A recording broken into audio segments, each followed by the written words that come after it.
Bonsoir à tous, bienvenue sur le live de cet hebdo du mardi. On est quel jour? À chaque fois, on commence la phrase et je suis incapable de terminer parce que je ne sais pas quel jour on est. Donc, je vérifie quand même le petit calendrier. Nous sommes le 7 novembre. Bien, maintenant que ce fait est établi, nous allons pouvoir, accueillir un peu tout ce beau petit monde parce que je ne suis pas tout seul, hein. Il y a vous, hein, dans le chat. Bien sûr, hein, on vous salue. Mais avec moi, parce que je ne vais pas parler tout seul, il y a Fred. Hello. Balance tout, merde. Salut. Salut. Bien. Ça, c'est fait. Ça, c'est fait. Salut à toi. Et on accueille également Emmanuel avec nous. Salut tout le monde. J'espère que vous allez bien. Moi, en tout cas, ça va bien. Vous deux, j'espère que vous allez bien. Hein, oui. Voilà. Le mieux possible, en tout cas. Voilà. On survit un peu. On survit, voilà. Oui. Il faut survivre. Allez. Survivons. Et oui, équipe complète ce soir. Incroyable. Budget illimité. Franchement, préparez-vous. C'est Michael Bay-esque ce soir. Tiens, regarde. Je vais te le trouver. Allez-y, continue le temps que je retrouve mon truc. Okay. On va meubler alors. Alors déjà, on commence. Tiens, le voilà. La YouTube Money, elle est là. La YouTube Money, en tout cas, justement, merci Chamaël qui commence déjà super fort cette émission par les 5 subs. Merci à toi, merci beaucoup. Et du coup, on va saluer vous tous qui êtes là, hein, déjà. Bon, déjà. Bonjour Chamaël, hein, voilà déjà, t'as gagné le droit d'avoir un bonjour premium, VIP même, de la part de l'équipe. Regarde, tiens. Salut Chamaël. Bonjour. Voilà. Sinon, salutations Plume Vagabonde, Pretty Lilith, Arsène, la galerie rôliste, Ruscol, Jarrette, Jean-Marie, Buenvenuto. On est bien là. Et tous ceux qui n'écrivent pas, ne parlent pas, mais nous écoutent, vous aussi. On vous dit bonsoir, bonjour, suivant l'heure à laquelle vous regardez ça. Ouais, puis en plus, il y a Arsène qui a fait puisqu'il a aussi sa petite chaîne YouTube, hein, donc je crois que sa vidéo est parue hier ou aujourd'hui, je sais même plus, je crois que c'était hier. Donc voilà. Bien. En tout cas, voilà, on est tous là, on est tous bien. On rappelle, problème, son, image, tout ça, faut pas hésiter, hein, on essaiera de faire ce qu'on peut. Et Arsène qui nous dit que c'était hier, bien, parfait. Voilà, et Loïc qui nous dit salut à toi. Et quelle honte d'exhiber votre fortune derrière. Ah oui, tous ces calax. Oui, alors c'est ce qu'on appelle la magie du fond vert. Puis moi, j'ai pas de calax, donc comme ça au moins. Franchement, j'aimerais pouvoir dire que c'est un fond vert, comme ça je serais moins en froid avec mon banquier et ma femme. Parce que parfois, c'est pas toujours facile de justifier l'achat de grosses boîtes. Hein. Entre rôlistes, on se comprend. Bon, bref. Oui, on compatit. Voilà. Bon, ce soir, quoi qu'on fait, on va commencer classique, la formule habituelle. Hein. Craquage, service presse, tout ça. Hein. Il y a eu des craquages ce week-end, vous inquiétez pas. Voilà, vous avez vu sa tête? Ça veut tout dire. Et ensuite, on vous fera 2 petits zooms. Hein. Alors, sur 2 suppléments, un pour des 5, hein, Planescape, petit truc, vous inquiétez pas, 3 fois rien. Une broutille. Et Power and Pawn, ça c'est pour Dune, hein, chez Modifus. Voilà. Et ensuite, des choses, des machins, l'actualité. Ouais. Tiens. Petit compte rendu aussi. Et oui, j'oublie, un compte rendu que Fred nous fera sur un petit festival qu'il a fait ce week-end. Ouais. Et qui avait l'air quand même vachement bien, même si un peu loin de Montpellier à mon goût. Ouais, mais c'est trop bien. Bon, bref, voilà. C'est pour ça. Voilà, tu vas nous en faire un beau petit compte rendu. Donc, commençons rapidement. Je vois. Bonsoir. Ah, j'ai vu la lumière Planescape alors. Je comprends. Oui. Alors. Et non, c'était pas un festival SF, c'était un festival sur les pulps. Enfin, c'est Lovecraft et puis c'est contemporain. Voilà. On verra ça. Alors, commençons très fort par la partie traditionnelle où on se sent un peu moins seul. Voilà, hein, on déculpabilise un peu. Quoi qu'on a acheté, quoi qu'on a reçu, quoi qu'on a prévu d'acheter. Un prévu d'acheter, la liste est beaucoup trop longue. Oui, c'est ça. Ah oui. Oui. Alors, une maison, une nouvelle voiture. Oui, d'accord. Oh là là, trop de choses. Je sais pas, tu commences par qu'est-ce que vous avez prévu d'acheter? Bah oui. Dans le milieu de la littérature, les films, les jeux, les trucs comme ça. Ah oui, d'accord. Et même là, la liste, elle est un peu trop longue. Ah oui, oui, une maison, de toute façon, c'est clair, ce sera d'abord la bibliothèque et le reste autour.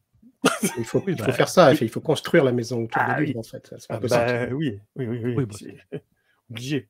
Sinon, c'est pas une maison. Alors, qui veut commencer parmi vous deux? Emmanuel? Bah, allez. Eh ben, mine de rien, j'ai reçu plein de trucs parce que ça faisait bien 2-3 semaines que j'étais pas venu parmi vous. Ah oui, il nous a manqué. Bah, c'est gentil, vous m'avez manqué aussi. Donc en attendant, voilà, ça s'est un peu rempli les étagères que je n'ai plus. Maintenant, ça s'entasse sur le sol, ça fait des piles. C'est devenu un mode de vie, en fait. Je compatis. Voilà. Et donc, d'abord, pourquoi est-ce que je me suis planté? Donc, j'ai pris le... c'est pas grave. Je voulais vous montrer le premier supplément pour les Chroniques de l'étrange. Excusez-moi, je suis un peu souffrant. Donc, du coup, voilà, je voulais vous montrer le premier supplément pour Chroniques de l'étrange. Et en fait, j'ai pris le bouquin de base dans la banque. Voilà. Ouais. On avait chroniqué en large et travers. Ouais, donc fail de ma part. Donc, je ne l'ai pas là à côté de moi. C'est pas grave. Donc, sachez juste donc, que pour ce trésor céleste et je sais plus quoi. Ouais, c'est ça. Du coup, je comptais sur la couve pour me rappeler effectivement du nom qui est un Trésor céleste et terreur, je ne sais plus. Ancestrale ou un truc comme ça. Terreur ancestrale, ouais, ça doit être ça. C'est bien possible. Bon, donc, toujours est-il que c'est une gamme que j'aime beaucoup. Enfin, c'est un livre de base que j'avais beaucoup aimé. Et donc, je suis très, très content de voir arriver ce premier supplément en dur, parce qu'il y a des suppléments gratuits en PDF qui tombent très, très régulièrement. Ouais, les Taonettes, ouais. Les Taonettes, exactement. Et donc là, c'est le premier supplément qui contient plein de choses, dont notamment une campagne, quoi. Non, alors c'est Trésor céleste, terreur spectrale, et pas ancestrale. Voilà. On y était presque. On y était presque. Donc c'est un gros bouquin, dans le même format, tout couleur comme le livre de base, et qui atteint ses 200 pages. Donc voilà, il y a une campagne il y a une campagne de 5 scénarios. Ouais, c'est pour ça que j'ai confondu les deux a priori. 200 pages. Voilà. Ouais, c'est pas un petit bouquin. Parmi les gros craquages, il y avait All the Gods of Appalachia. Le jeu de rôle, voilà, tiré du podcast du même nom. Le plus cher, c'est les frais de port. Ouais, alors j'étais surpris, pas tant que ça, en fait. Parce qu'ils maintenant, ils ont trouvé des astuces. Finalement, je crois que j'ai payé 10 ou 12 balles de frais de port, ce qui est relativement raisonnable par rapport à la taille du livre. Je crois, il faudrait que je vous confirme ça, mais de mémoire, c'était pas... En tout cas, ça n'a pas... Voilà. Parce qu'avant, c'était entre 40 et 50. Hein. Ouais, non, mais je pense qu'on n'en est plus là. Par contre, le jeu en lui-même pique, parce qu'il fait quand même ses $70. Donc ouais, on n'est pas sur du petit... Alors, c'est sorti chez Monty Cook Games, et c'est motorisé donc avec leur système maison qui s'appelle le Cypher. Système pour lequel j'ai un faible inexplicable. C'est bien trop crunchy pour moi. Il y a plein de trucs où je me paume dedans, mais je sais pas, il me séduit terriblement ce système. Donc voilà. Donc je suis... Alors, pour le coup, étant un système où il y a beaucoup d'options, de petits trucs qui s'ajoutent, de petits éléments, vous avez quand même presque 200 pages de règles dans ce gros bouquin. Le reste étant... oui, faut y aller. Le reste étant effectivement lié plus donc au setting, donc les fameuses régions des Appalaches au début du siècle, et puis tout ce qui tourne autour, la magie, les secrets, etc. En tout cas, il se dégage de ce bouquin une super ambiance. Et voilà, moi, c'est vraiment un truc que j'ai beaucoup aimé. J'ai pas fini de le lire vu sa taille, mais top. Alors plus basique, comme son nom l'indique. Et oui. La version tout en un, refaite du basic role-playing de chez Chaosium. Moi, j'ai eu 2 surprises. D'abord, c'est hyper touffu, je trouve. C'est écrit, mais alors, piti, hein. piti. Oh là. Waouh. Alors, pas de VF, s'il vous plaît. Merci, non. Donc, waouh. Donc, et donc, comme il y a beaucoup de pages aussi, vous imaginez bien que c'est bien touffu en termes de. On est sur ces 250 pages de règles aussi. Donc voilà, et c'est aride.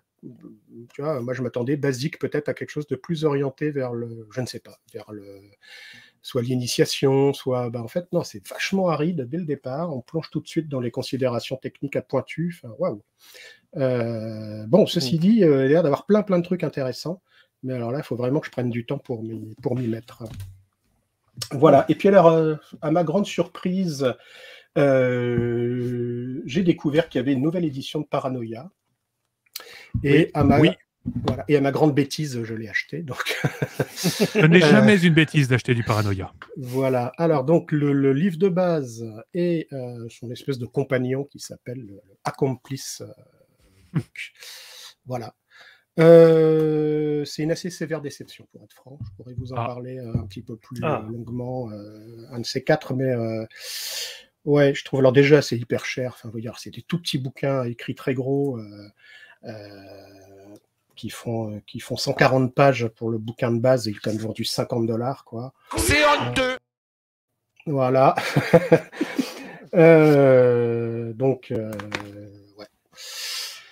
Le Accomplice Book, c'est le même prix pour encore moins de pages et puis pour un contenu discutable parce qu'il y a beaucoup de choses qui sont des adaptations de vieilles règles, enfin, c'est vide, quoi. C'est très vide.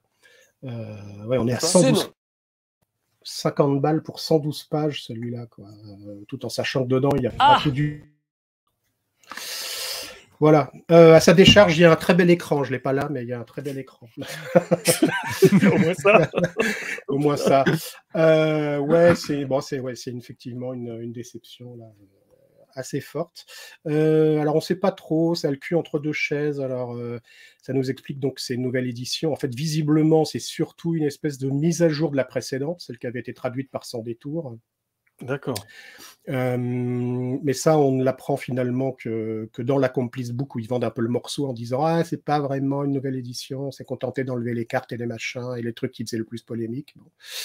Ok. Ouais, c'est pas super concluant, quoi. Voilà pour les achats. En termes de bouquins de JDR et en termes de littérature, alors je ne les ai pas avec moi, mais je voulais juste en profiter pour vous signaler que chez Gallmeister, que vous connaissez sans doute forcément, excellent formidable éditeur de polar et de romans noirs, ils ont entrepris de retraduire et de republier tout James Cromley. Et alors James Cromley, si vous aimez les polars bien noirs, bien alcoolisés, bien déviants aussi par moments, ça vaut carrément le coup. Donc il y en a toute une série qui sont déjà parues, à la fois en version grand format et ensuite déclinées en poche. Donc voilà, si vous ne connaissez pas James Cromley, c'est vraiment l'occasion de le découvrir chez Gallmeister dans des toutes nouvelles traductions. Voilà. C'est tout pour moi. Je vois un tout petit commentaire, Loïc, pas de VF pour Paranoia. Tu serais surpris, car ça arrive en français très prochainement. Ah ouais, je savais très prochainement, selon les normes françaises. Attention. Voilà, on en parlera. C'est l'éditeur qui en parlera, mais ne t'inquiète pas, une VF est vraiment dans les tuyaux. Ben oui. J'espère que le prix sera pas trop élevé parce que là, je t'avoue qu'Emmanuel, tu m'as un peu refroidi là. C'était la douche froide. J'ai pas fait gaffe en fait en commandant les bouquins et bon finalement $50 c'est malheureusement le prix. Oui. Le prix habituel, mais alors quand j'ai reçu les bouquins, je me suis dit ah ouais. C'est taquin. C'est très taquin. Il est dans le bateau, s'il te plaît. Les dieux arrivent. Voilà. Écoute, c'est à moi d'annoncer mes craquages. Comme je t'avais dit, très calme. Parce que mon craquage, c'est ça. Une prune.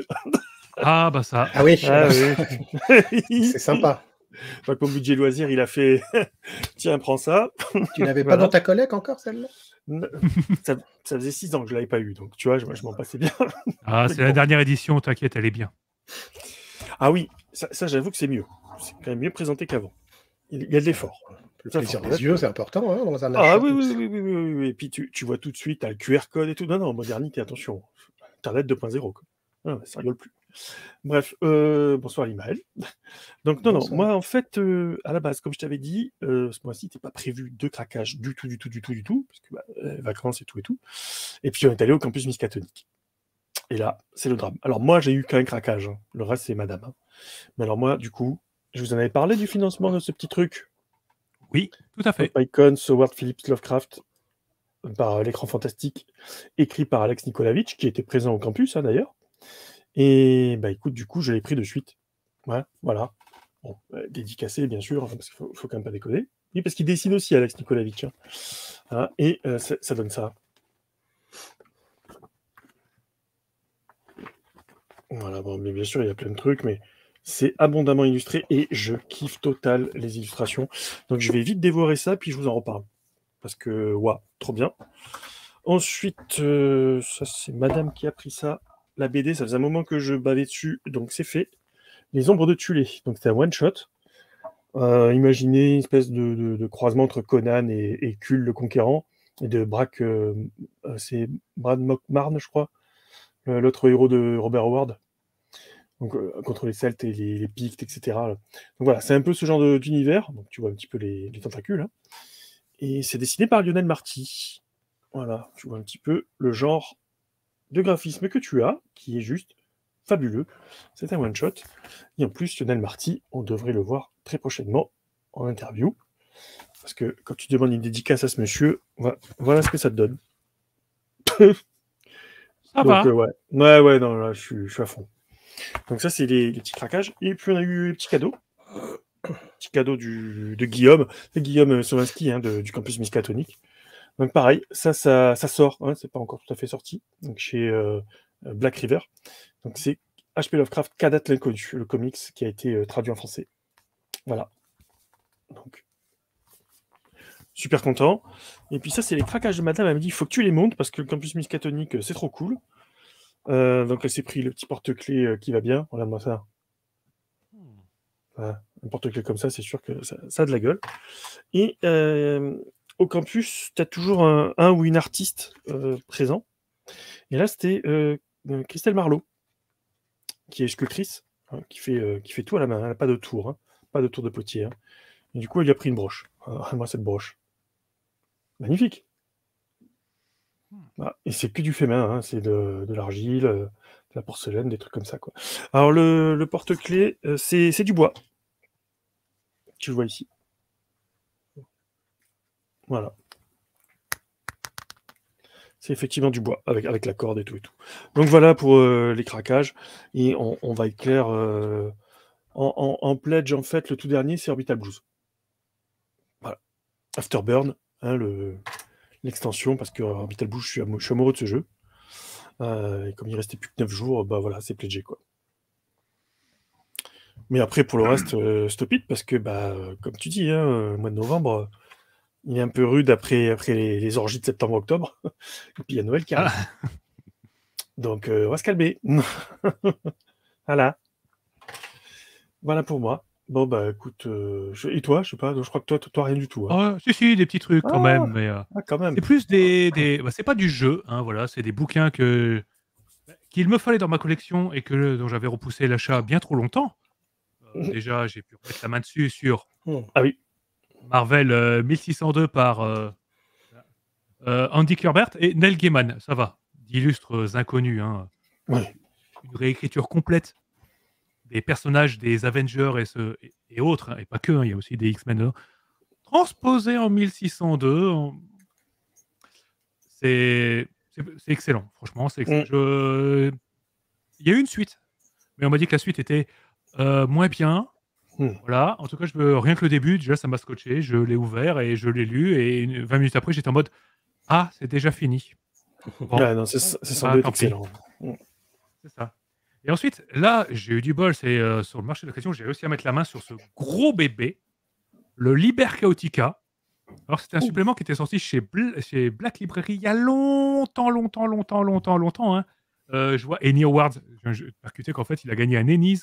Je n'arrive pas à retrouver la catégorie, c'était en 2007. Pas récent. Ah oui. Ah ouais. Et dans les Ennies, il y a tellement de catégories, Best Regalia. Comment on va... Quelle catégorie, ça? Ça existe encore, ça? Oh, tous les ans, ils t'en font des nouvelles. Bon, bref, il a gagné un truc. Et quand il était sorti, ce bouquin, il valait 40 balles, à peu près.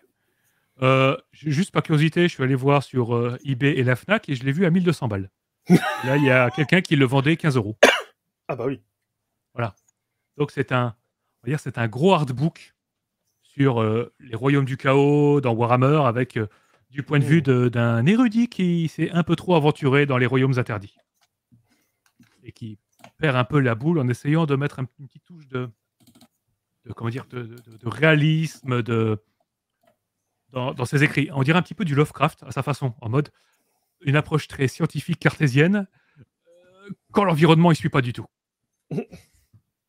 Donc c'est classe. Il y a des passages, on comprend rien du tout. Hein, quand il est dans le royaume de Zench, c'est écrit en miroir en fait. Voilà. Oh ouais, 1200, ouais, tu peux vendre ton exemplaire. Hein. Je pense que si tu veux payer 1 ou 2 loyers d'avance, ne t'inquiète pas. Ouais. Vends-le, ça partira. Je pense que ce bouquin est aussi recherché qu'une V6 de Cthulhu. C'est vous dire. Mamma mia. Ah ouais. Et c'est tout. Enfin, si j'en ai pris d'autres en même temps, mais ils ne sont pas encore arrivés, ça arrivera la semaine prochaine. C'est encore des petites conneries de bouquins que la bibliothèque, la Black Library avait sorti à l'époque, et qui n'existent plus. Donc, Ah oui. voilà. Parce que j'aime bien ce genre de bouquins débiles qui ne servent à rien, mais Warhammer, c'est... J'aime bien, quoi. Ah bon? Tu n'as pas vu tous les artbooks et autres bouquins que j'ai encore à côté, hein. Je ne les sors pas tous. Hein. Ben non, j'ai pas vu encore. On n'a pas du tout fait de papotage à naissance sur Warhammer en 3 parties. Non, je n'ai parlé que des romans. J'ai pas parlé des autres gammes qui sont sorties, hein, les artbooks, Sois précis, quel Fred, sois contexte. précis. Ah non, si on commence à parler de ça, t'inquiète pas, on va pouvoir parler encore quelques papotages. Ah! Eh ouais, t'es pas prêt pour ça. Ah non. Bon, alors, je regarde. Tiens. ça c'était hop, pour nous. Voilà. Bah oui. Ouais, c'est vrai qu'il y a Au Donc- cœur des ténèbres qui sort. Oh, tiens, je l'avais oublié celui-là.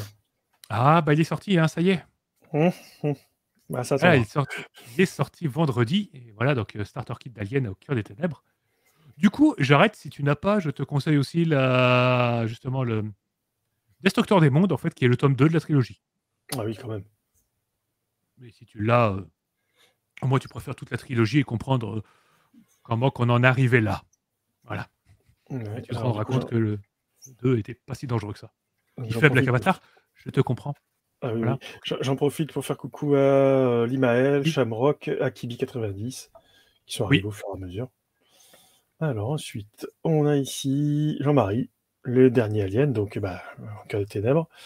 Pour Against the Dark Master, ouais. Orc et Gobelin. Tiens, ça alors, Oh bah ça. puisque Jean-Marie donc était présent quand on a Ah oui. interviewé Diwal pour Tardaran. Et Chronique Martienne, oui. Et oui. Eh oui. Bien ça. Et Arrivage rapide, Dragonless, il y a des choses. Et Angel Cole, au cœur des ténèbres. Voilà. Ah oui. Et reçu Weizen. Ah oui, c'est vrai qu'il Oui. est. Oui, Oui. livré, j'ai vu ça. Ouais. Ouais. Oh là là. Alors moi, je l'ai ouais. reçu, mais gratuitement, le PDF. Oui, tu as En pris le VO. PDF, voilà. Mais... Ah bah oui. C'est vrai que moi, la VO, elle est là. Et j'attends de voir si la VF, ils ont conservé le même produit fini, en fait. Le papier qui était vraiment excellent sur la VO et ce couverture toilée. Je sais pas si c'est pareil. Comme sur ça, la VF. Nick. Exact. Voilà. Et je trouve que ça apporte un truc au bouquin, c'est excellent. Et puis le bouquin est léger. Du coup, avec ce genre de papier et puis cette couverture. Et ben voilà. Planescape et Dragonlance, bah dis donc. Ah bah voilà. Le retour aux grands anciens. Ah. Oui, t'as le Destructeur. Ah bah oui. Ouais, pour martyriser, faire jouer mes poteaux. Bah oui, je comprends. Oui, bien sûr, on se comprend. Ça, c'est beau. Tu as reçu une photo de Gods. Non, mais c'est important. C'est important de le signaler. Quand même. Très, très bon. Mais c'est bien. Rêve de gloire, c'est quoi ça? Je sais même plus, moi. L'écran de OSE, ouais. Et les rêves qui nous restent de Kersia. D'accord. Rêve de gloire, c'est un roman, il me semble. Bon, tu nous diras, Roscoll. Un craquage pour Vermine. Bah oui. Oui. Alors, pareil, j'en parlerai bientôt. Faut juste que je termine la lecture et c'est un méchant pavé. Alors, merci de compatir. Voilà. Nous sachons. Ah, vous avez reçu livraison du dernier pledge. Vous avez pris les suppléments ou pas? Non, il n'y a pas les suppléments. Ah, Il y a juste le point qui saute. C'est le petit point pour te dire, tiens, hop, voilà. Ouais, pleine promo chez Agathe, ma main droite tremble. Mais ouais, écoute, oui, il y a plein de promos partout, de toute façon. C'est terrible le mois de novembre, moi, j'avoue. Oui. Alors, Rêve de gloire, oui, c'est la campagne brigandine, effectivement. Oui, pardon, voilà. Autant pour nous. C'est aussi le nom d'un roman, c'est pour ça que je pensais. Voilà. Ah oui, c'est vrai. Et cette semaine, pour Chamael, craquage sur Orc et Gobelin, Planescape, et en occasion, Indominé Satanis V2. Oh, bah dis donc. Ouais, c'est quand c'est encore bon. Oh, monsieur est taquin, dis donc. Bah, franchement, les dernières versions, elles sont à chier. Enfin, faut le dire. Enfin, moi, je le dis en tout cas. Mois d'octobre, c'était craquage. Ah oui, Kamicha, Okimba, Cosmosor, Avatar Legends. Ok. Ouais, d'accord, Ah ouais. ok. Non, mais on comprend. Il n'y a pas de souci. On a trouvé le master pour ce mois-ci. Hein, respect. Voilà. Joli. Mais Ok. Okimba, c'est cool. Hein, parce que Oui. ouais. Voilà. Il a ses défauts, mais c'est cool. Bon, voilà. Moi, c'est Kamicha qui arrivera bientôt. Eddie Wall, salut à toi. Salut Eddie Wall. C'est bien de craquer pour Gobelin. Ah bah. Ah bon. Ah bon, ça alors. Donc tu vas l'écrire ce petit scénario en plus, hein, si j'ai bien compris. J'ai vu les petits commentaires passer en loose day et tout. Voilà, bah écoute, ça fait pas mal. Je vous propose qu'on passe directement à vos zooms parce qu'il y a du morceau quand même à chroniquer. Reçu Grok, tiens, pardon. Effectivement, Grok, le jeu indé dont j'avais parlé, qui avait l'air vraiment, vraiment spécial dans son genre. Je serais curieux d'avoir ton retour, Akibi, pour le coup. Ah, c'est pas fini. Vraiment. Ah, yes. Ouais, tout à fait. Et puis je vois Chamael qui nous dit aussi. Ouais. Voici raisonnable niveau des pledges, Étrange France, JDR Mag, Okimba, numéro spécial disponible. Oui. Raisonnable. Il y a quand même pas mal de petites choses quand même, hein. Ça va faire de la lecture tout ça. Hein. Ouais, alors Geek Magazine, Okimba, Étrange France, donc coucou à Fletch. JDR Mag, moi personnellement, voilà, c'est ce que j'en pense. Et craquage sur un display de cartes Lorcanin, chapitre 2. Donc Lorcanin, on rappelle que c'est l'équivalent Magic, mais chez Disney. C'est ça, celui qui marche mieux que Disney, mieux que Magic. Oh, ouais. Puis il est beau, hein. Oh purée. Oui. Ah, il est magnifique. Ah ouais. Bah écoute, voilà, ça fait beaucoup. Oui. Donc je vous propose qu'on passe à vos zooms. Qui veut commencer? C'est vrai qu'on n'a même pas dit qui allait commencer. Bon non, de toute façon, ça on le définit un petit peu toujours à la dernière minute. Hein. Oui. Je sais pas, comme tu le sens. C'est préparé. Vas-y Antoine, vas-y. Ok, bon, bah on va pas commencer. Commençons donc. Ah voilà, magnifique. C'est beau.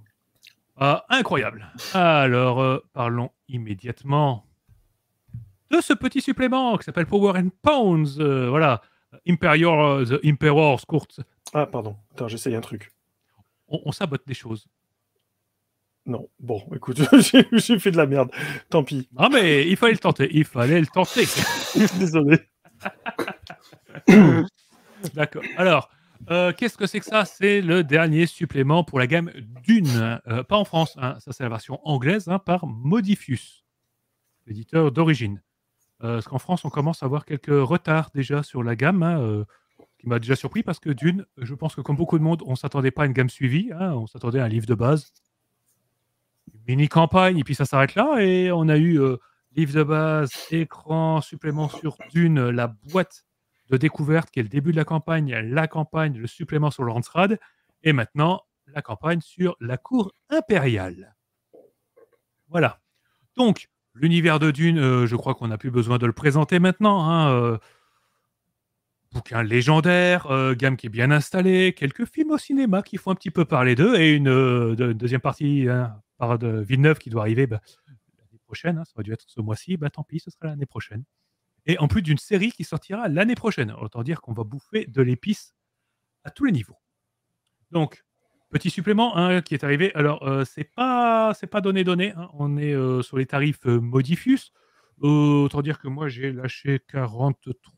Il était à 44 livres. Donc, plus frais de port et tout ça, c'est pas donné. Hein, pour un petit 144 pages. C'est-à-dire, j'ai payé un peu plus de 50 € pour 145. Bon, après, on va dire que pour de l'import, ça reste raisonnable, même si ça fait un petit peu mal au portefeuille. Hein. Donc, superbe supplément. Et de quoi que ça va traiter, hein, vous vous doutez un petit peu, on va parler de la cour impériale. La cour de l'empereur Padishah Shaddam IV, si on joue à l'époque par défaut de l'univers, hein, parce que après lui, comment dire, la cour impériale, elle est plus là-bas. Et elle ressemble plus trop à ça.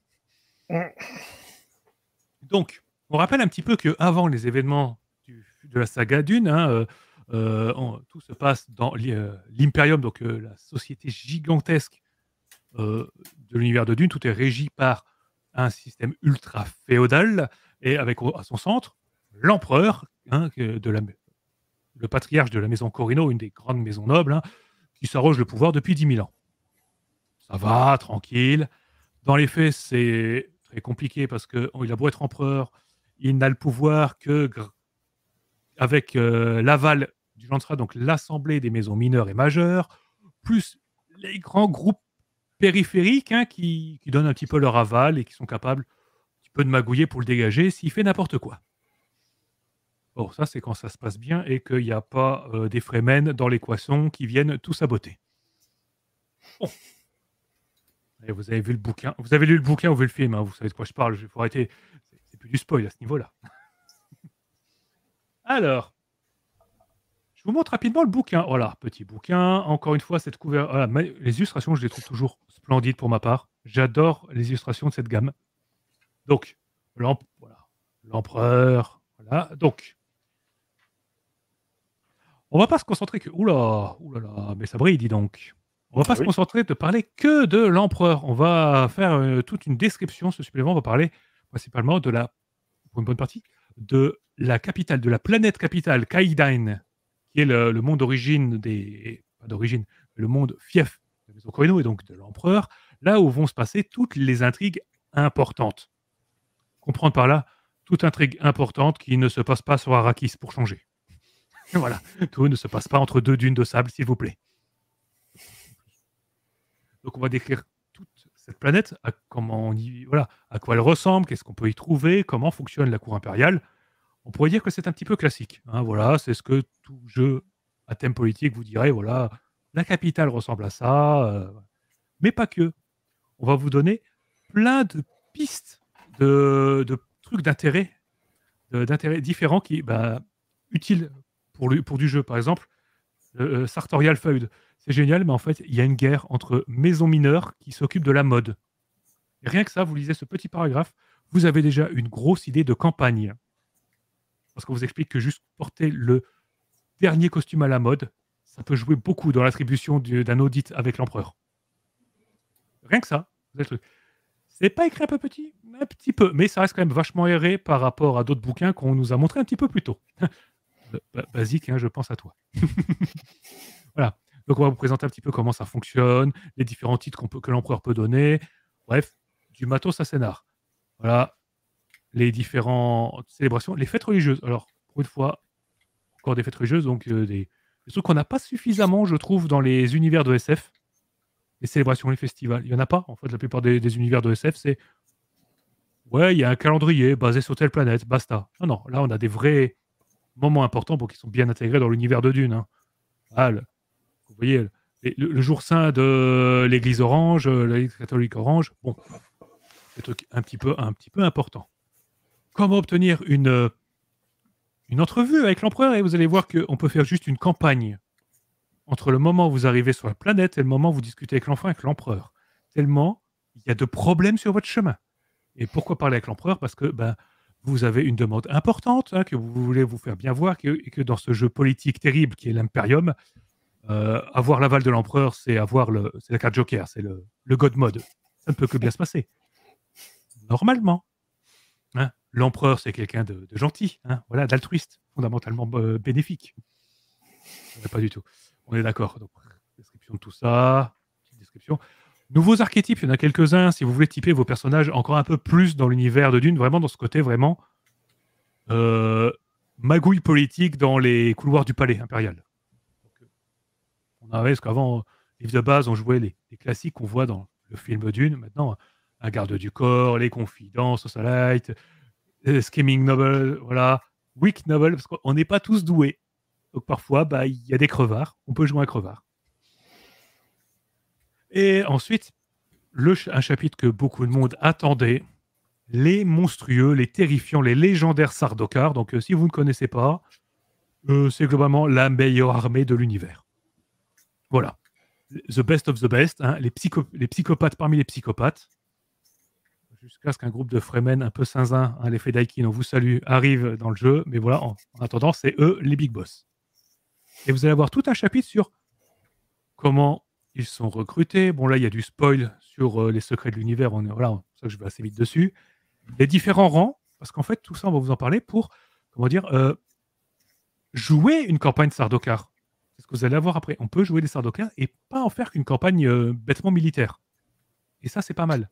On peut jouer Sardaukar comme une délégation Sardaukar envoyée pour menacer ou remettre une maison noble dans le droit chemin. Et sans taper. La menace. Ce ne sont pas que des brutes sanguinaires, ce sont des agents surentraînés dans tous les domaines. Puis bon, après, si on peut arriver au rang de Bachar, hein, donc l'équivalent de général chez eux, ça fait toujours plaisir. Une fois qu'on est Bachar, ben, la place aux côtés de l'empereur, elle est garantie. Hein. Du coup, voilà. Donc, nouveaux talents et tout. Les Outsiders, alors voilà, une description qu'on attendait, un chapitre qu'on attendait vraiment dans cette gamme, c'est la description de ces légendaires factions dont on entend beaucoup parler dans les romans. Ah, mes préférés. Ah oui, là, la planète X, en fait, qui veut dire 9 en réalité, parce que c'est la 9e planète d'un système, c'est basiquement ceux qui s'occupent de toute la technologie de l'Imperium. Des gens peut-être pas très fiables, mais on a besoin d'eux. Voilà. C'est compliqué de construire la technologie la plus avancée possible quand la loi numéro 1, c'est il est interdit de construire des IA. Ah, voilà, le jet buclérien, tout ça, compliqué. Donc on va vous expliquer un petit peu qui est la maison noble qui dirige ça, et vous donner plein d'idées aussi pour peut-être en prendre le contrôle de cette planète, hein, parce que c'est aussi une planète un peu comme Arrakis.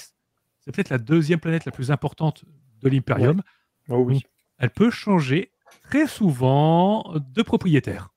Et du coup, on vous donne toutes les pistes pour en faire une grosse campagne. Et puis pour une fois, c'est pas plus mal de faire autre chose que de voyager dans le désert. Même si, attention, la planète X, ça reste très très désertique. Cet univers aime bien dire que les planètes importantes sont hostiles. Donc après, bon, toute la petite liste, les inventions et tout. Et on arrive le Bene Tleilax, les Tleilaxu. Qui sont en quelque sorte les biologistes, généticiens un peu zinzin de l'univers. On ne les aime pas, mais ils fournissent des choses qu'ils sont les seuls à savoir faire, et du coup, ben, on leur pardonne. Et vous allez arriver sur une des factions peut-être les plus complexes de l'univers, parce que, accrochez-vous, sans trop spoiler, c'est une religion interne très particulière, une vision pour eux de l'ordre, de leur rapport à Dieu, de l'extérieur, c'est très bizarre, c'est passionnant. Et du coup, il n'y a pas de quoi en faire une campagne. On n'est pas là pour faire une campagne Tleilaxu, mais pour approcher leurs secrets. Ouais, c'est un peu c'est Malkavian de Dune. Hein. Faut jouer ça, c'est compliqué. Oui, on ne joue pas parce que c'est très compliqué. Et puis, on t'explique bien que le Bene Tleilax ne travaille que dans l'intérêt du Bene Tleilax. Un peu comme les Bene Gesserit, notre faction importante. On fait rarement. Encore que les Bene Gesserit, on a de magnifiques exemples de Bene Gesserit qui font un petit peu à leur tête. Hein. Voilà, Dame Jessica, on pense à vous. Mais les Tleilaxu, non. Donc après, on vous explique un petit peu les différents, l'échange visage, l'échangeur visage, ce genre de choses. Plein de talents, si vous voulez créer, pas un personnage, mais des PNJ majeurs du Bene Tleilax. Jouer des mantas, les mantas tordus et tout. Bon, après, une autre faction un peu plus sympathique, hein, les maîtres d'armes du Guinaz, dont Duncan Idaho, vous avez dû le voir, joué par Jason Momoa dans la dernière version. Les machines à tuer. Les meilleurs spadassins dans un univers où quasiment tout se règle au corps à corps. C'est vous dire le niveau. Et là, c'est prestige. Là, par contre, on peut en faire un membre de maître d'armes du Guinaz. Vous allez avoir toutes les règles. Et là, par contre, ça s'intègre à n'importe quelle équipe sans aucune difficulté. De toute façon, par défaut, ça fait de vous un membre très important de la famille. Voilà. L'école, les médecins Suk. Donc, les médecins Suk, c'est un ordre de quasi-religieux. Encore une fois, on aime beaucoup les ordres quasi-religieux dans cet univers. De médecins à la loyauté et à l'intégrité sans faille. Sauf Ah, Sauf un, voilà. Ah, il y a toujours un petit raté quelque part, hein, mais sinon l'histoire n'avancerait pas. Bon, vous allez voir aussi comment créer, comment ils ont été leur credo. Parce que c'est pareil, c'est pas si simple que ça. Hein. Leur credo, c'est pas forcément que soigner. C'est un peu plus compliqué que ça. Et après, là, par contre, vous allez pouvoir construire votre personnage, votre Dr Souk entièrement. Et puis là, si vous voulez faire un perso qui est bien vu par votre famille et toutes les familles aux alentours, jouez ça. C'est la garantie, c'est le passe-droit pour tous les palais. Juste ça. Bon, ça c'était pas mal, mais du coup, ça nous a permis de découvrir d'autres factions qu'on attendait parce que les précédents suppléments nous avaient décrit la guilde spatiale, les Bene Gesserit et la Choam. La Choam a le combinat des honnêtes au beurre marchand ou un truc comme ça. c'est ça. C'est ça. Donc, l'équivalent de la bourse galactique. La tunasse, le pognon. La YouTube monnaie à l'échelle galactique. Imaginez ces quantités de billets.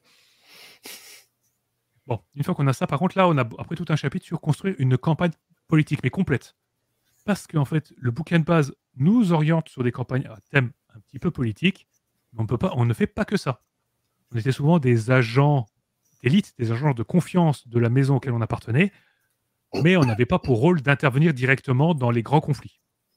Et là, par contre, tout supplément, en fait, c'est vous faire comprendre que ça y est, votre petit groupe, votre petite maison, elle a monté en niveau, elle est devenue importante, elle est très influente. Et maintenant, elle va jouer dans le grand jeu de l'empereur. Du coup, maintenant, on est parti sur un chapitre complet d'explications, de conseils pour mettre en place une campagne 100% politique et surtout, ne pas se perdre dedans. Et ça, les conseils sont extrêmement pertinents. En mode, voilà l'intrigue générale, sachant que vos joueurs vont rajouter leurs intrigues personnelles dedans. Comment ne pas se perdre dedans? Et là, vous avez des paragraphes complets dessus. Et c'est brillant, c'est exactement le genre de chapitre, par contre, que j'aurais voulu voir dans d'autres jeux comme, je sais pas, Vampire, par exemple. Parce que Vampire, ça reste des jeux très politiques, mais t'as pas beaucoup de suivi ni de conseils pour gérer ça. Là, par contre, oui.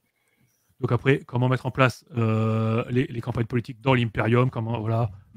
Il y en a beaucoup, hein, comme je l'ai dit, il y a du texte, il y a de quoi faire, gérer les intrigues, gestion de la réputation, donc avec des règles ou pas, si on a envie. Hein. Parce que vous allez peut-être être une maison mineure, mais peut-être que vous allez vouloir, je sais pas, intriguer contre une maison beaucoup plus puissante que vous, et comment ça se passe si j'ai envie d'essayer de la mettre à l'envers au Harkonnen? Auquel cas, il faut avoir le caleçon sacrément bien accroché, hein, parce que la moindre erreur vous sera fatale. Voilà, même des maisons plutôt gentilles, hein. Voilà, hein. Des petites règles comme ça. Et des nouveaux drives, donc des motivations. Dans le système, on rappelle, c'est le 2D20, donc en fait, on additionnait une motivation et l'équivalent d'une compétence, et puis il fallait lancer 2D20, il fallait faire en dessous de ce score, du score additionnel. Donc à chaque fois, on choisissait une motivation. Le bouquin nous en proposait certaines de base, et maintenant, en fait, on va pouvoir changer sa fiche. On peut remplacer ces motivations par d'autres, parce que nos personnages ont évolué, sont devenus plus influents. Et parfois, les motivations de base ne sont plus pertinentes à un certain niveau. Et du coup, là, on en a d'autres. Et là, par contre, c'est vraiment du moteur à grandes intrigues politiques et personnelles. Quand on commence à mettre l'amour et la haine, il y a moyen de s'amuser un petit peu. Gérez votre maison. Autre chapitre, parce que vous étiez des agents d'élite. Ce serait bien maintenant de jouer les agents principaux, voire les membres principaux. Du coup, comment vous avez pris le contrôle de votre maison? Est-ce que vous étiez un vassal, vous avez pris le contrôle? Est-ce que vous avez zigouillé les dirigeants, vous avez pris leur place? Ce genre de choses, il y a plein d'idées. Comment vous avez pris le contrôle? Et puis après, comment gérer vos propres vassaux? Là, est-ce que c'est bien d'avoir le boulot, c'est bien d'avoir le poste de calife à la place du calife. Maintenant, il y a des responsabilités. Donc après, tous les talents, ça, ils aiment bien les talents hein, dans ce jeu. Les rôles, donc, encore une fois, on reprend les rôles classiques. Qui fait quoi dans la maison hein, le dirigeant, le consort et tout. Et surtout, quels sont son rôle et comment on est perçu par le reste de la maison et des employés. Et ça, c'est vraiment pertinent. Parce que, exemple régulier, j'ai vu beaucoup de monde se demander à quoi sert de vouloir jouer le consort quand tu peux jouer le dirigeant ou la dirigeante. On va pas le cacher, hein, souvent, pourquoi être le numéro 2? C'est quoi l'intérêt? Là, on va vous dire qu'en fait, le dirigeant est souvent intimidant. Il est effrayant. On a peur de lui parler franchement. Alors que le consort, c'est celui à qui tu fais confiance. Voilà. C'est l'éminence grise. on se dit, tiens, je vais plutôt parler au consort pour qu'il parle en ma faveur aux dirigeants. Du coup, le consort, en fait, tisse sa toile d'araignée partout dans la maison. Ce genre de choses. Vous avez beaucoup de rôles possibles. Et comment les gérer, tout et tout. Et les secrets d'Imperium. Donc, on arrive à un autre chapitre très intéressant, surtout si vous n'avez pas envie de lire l'intégralité de la saga Dune en roman. Que je ne comprends qu'à moitié parce que c'est une saga incroyable, hein, mais bon, j'avoue, ça fait beaucoup de pages. Et du coup, on va vous expliquer les secrets de chacune des factions majeures. Pour jouer un petit peu avec, donc les secrets du Bene Lax. Je vais vite, hein, parce que bon, bah, j'ai pas envie de spoiler les gens, si vous êtes sur la lecture. Voilà, le Bene Lax, les secrets de la guilde. Et oui, la guilde spatiale, elle en a des secrets. Hein. Ah bon? Oui, avec de nouveaux archétypes pour la guilde. Ça permet encore un peu plus de variété. C'est très orienté guilde, hein, même de nouveaux talents. On pouvait déjà en jouer des membres de la guilde. Je sens que j'ai quand même l'impression que la prochaine campagne qui va sortir, la guilde spatiale aura un rôle prépondérant dedans.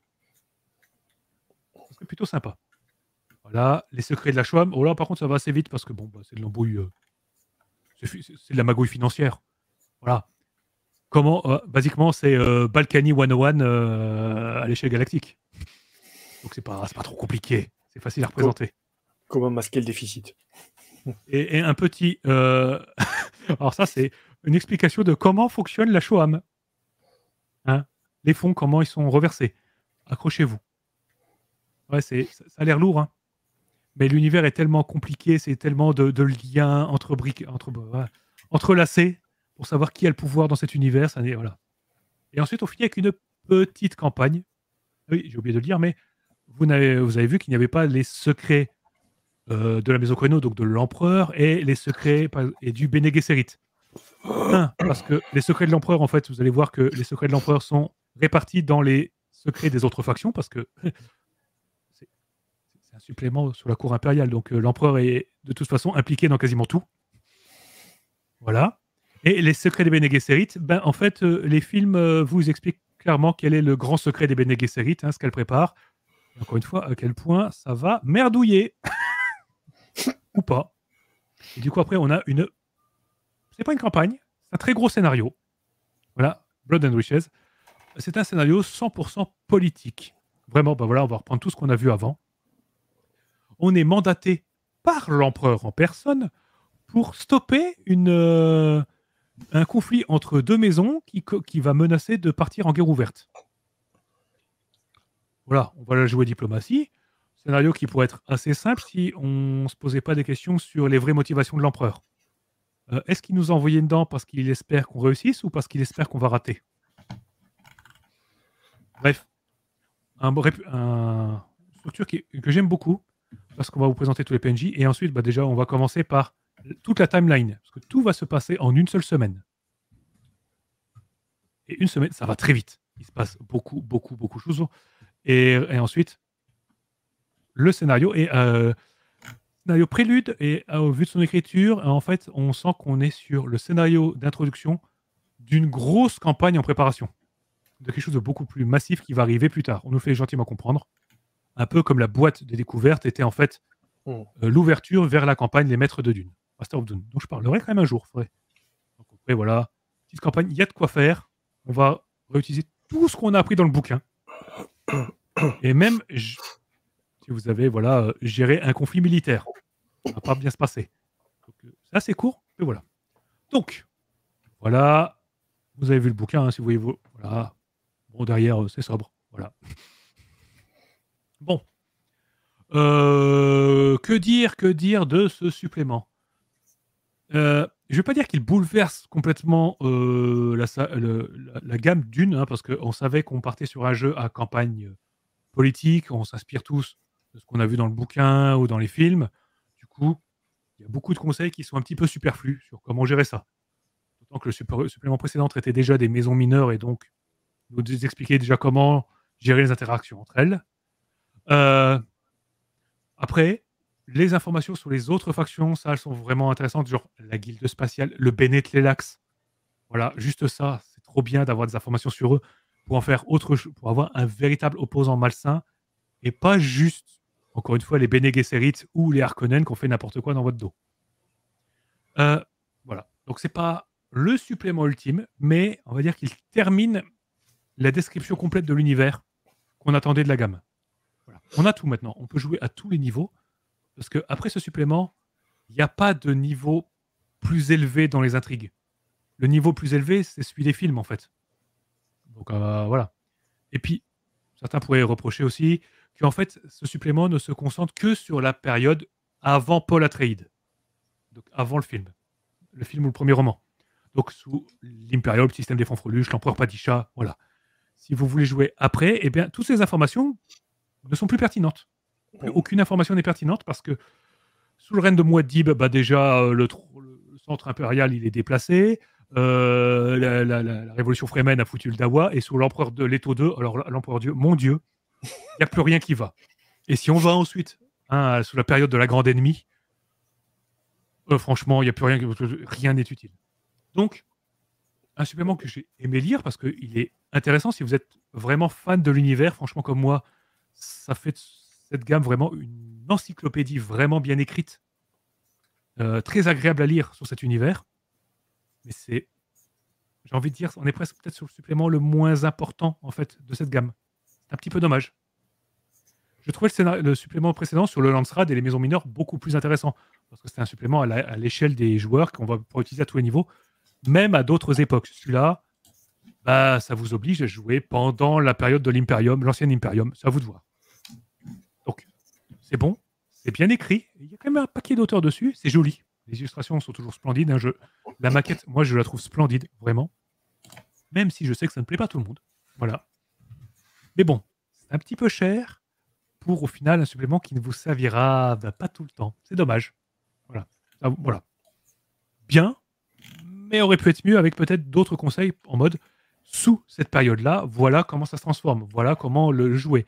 Sauf que là, on a zéro information comment jouer un Canly. Donc un Canly, c'est un conflit mortel entre deux maisons.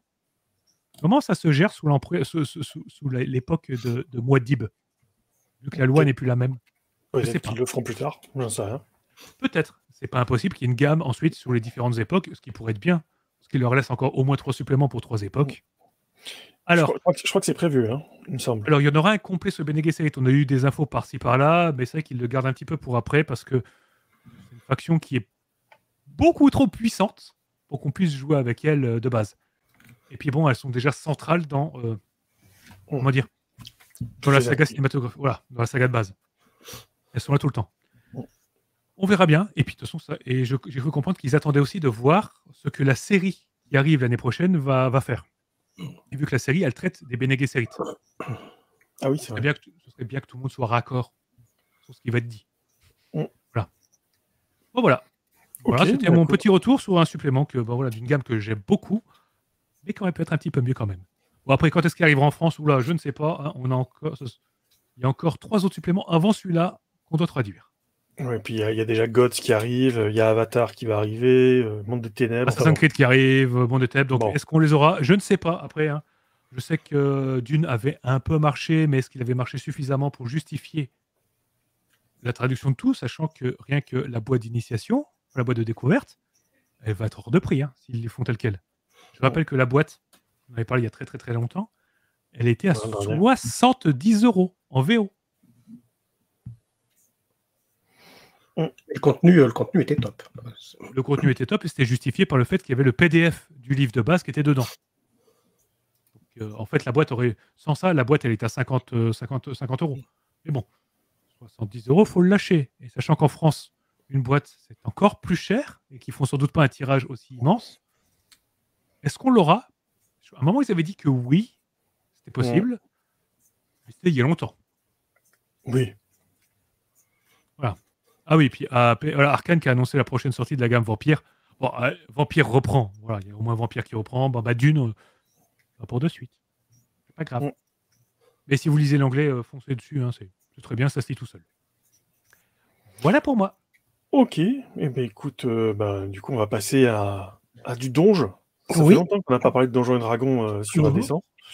Sauf sur la rubrique fait divers, donc ça fait du bien. Donc écoute, on te laisse déviser sur le coffret Planescape qui me faisait déjà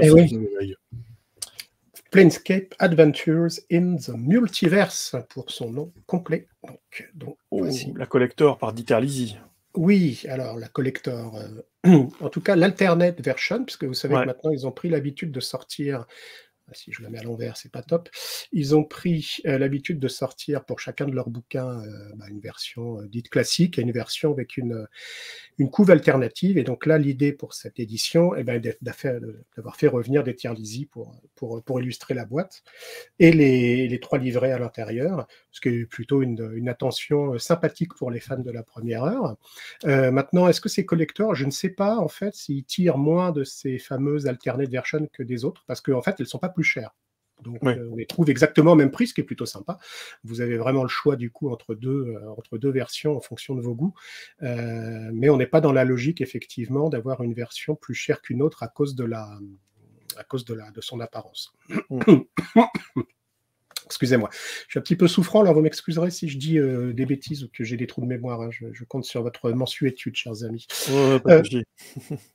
Alors, première chose qu'il faut dire d'abord, c'est que cette boîte, elle est très très belle. Alors, vous ne le voyez pas là, mais c'est une finition ici, là, sur le titre et le sous-titre, c'est une finition dorée, hein, donc, qui est vraiment assez qualitative, hein, c'est très chouette, et c'est le cas donc, sur tous les côtés de la boîte. Donc, c'est vraiment très, très très beau. Et on va retrouver la même chose sur chacun des livres, où vous voyez derrière donc, le titre, lui, va être aussi en version dorée, ainsi que la petite description qu'il y a derrière. Donc c'est vraiment très quali. Voilà, on sent qu'il y a eu de la volonté de faire plaisir. Alors de quoi il s'agit? Tout simplement, c'est d'amener donc Sigil, je ne sais pas comment vous dites, vous, Sigil ou Sigil. Sigil. Voilà. Sigil, voilà, pareil, dans DD5, hein, donc de faire revenir un petit peu cette ville emblématique et tout ce qui correspond, on va dire, aux plans dans Donjon. Alors les plans, ils sont décrits dans le Dungeon Master Guide, en fait, hein, vous avez dans le Dungeon Master Guide de la 5e édition l'explication des plans, l'espèce de cosmogonie avec qu'est-ce que c'est que les plans intérieurs, extérieurs, etc. Et donc voilà. Et donc là, dans Sigil, on a, en l'occurrence, on va s'attarder à un endroit qui s'appelle les Outlands, une sorte de zone, en fait,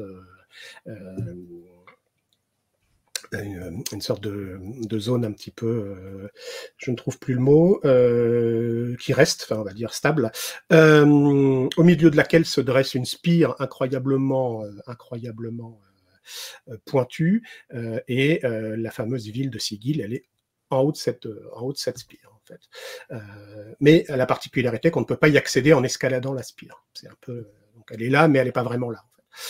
Et dans ces Outlands, on va trouver toute une série de villes, généralement en bordure de ces Outlands, qui chacune accueille une porte vers un plan extérieur, les Outer Planes, bien particuliers, puisque donc ces plans, en l'occurrence, sont liés en fait aux notions d'alignement dans Donjons et Dragons, hein, puisque chacun de ces plans en fait va être quelque part l'incarnation d'un certain type d'alignement, et avec, vous imaginez ce que ça donne entre des plans chaotic evil et des plans lawful good, par exemple, pour parler un petit peu. Voilà.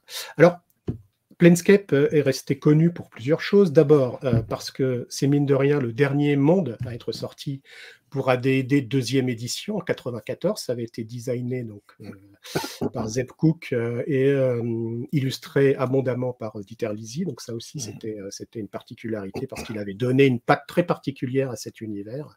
Donc c'était resté. Ensuite, ça avait été salué pour sa qualité, puisqu'effectivement, il y avait beaucoup d'imagination là-dedans et puis beaucoup aussi d'écriture.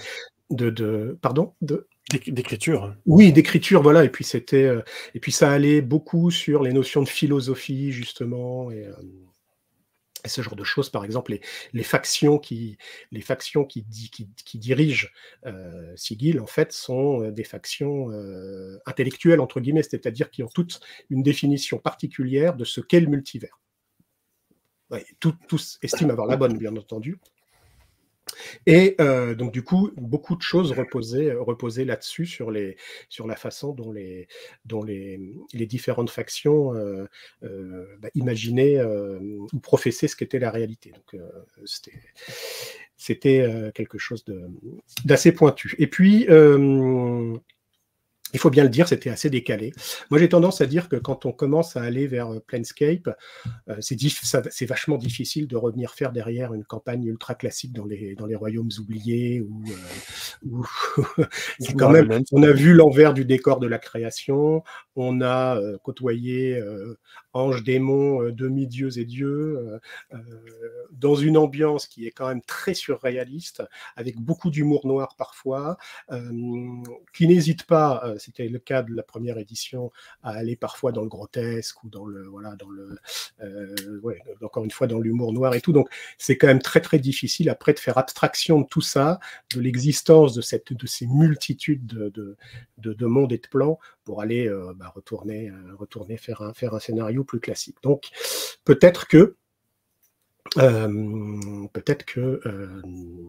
alors oui, tout à fait, Benvenuto, tu as raison, c'est bien la Lady of Pain qui dirige Sigil, mais comme elle n'explique pas pourquoi, ni comment, ni ce qu'elle fait, etc., dans les faits, les factions, en fait, ont une espèce de parlement, et ce sont les factions qui gèrent au quotidien la ville de Sigil. Elle apparaît quand elle n'est pas contente, généralement, ou quand il y a un danger, etc. Mais oui, c'est bien elle qui détient le pouvoir sur la cité. Il y a des tonnes de théories sur qui est réellement la Lady of Pain. Alors la Lady of Pain, vous l'avez sur la... Voilà, c'est elle. Hein. Elle fait d'ailleurs la couverture des deux versions.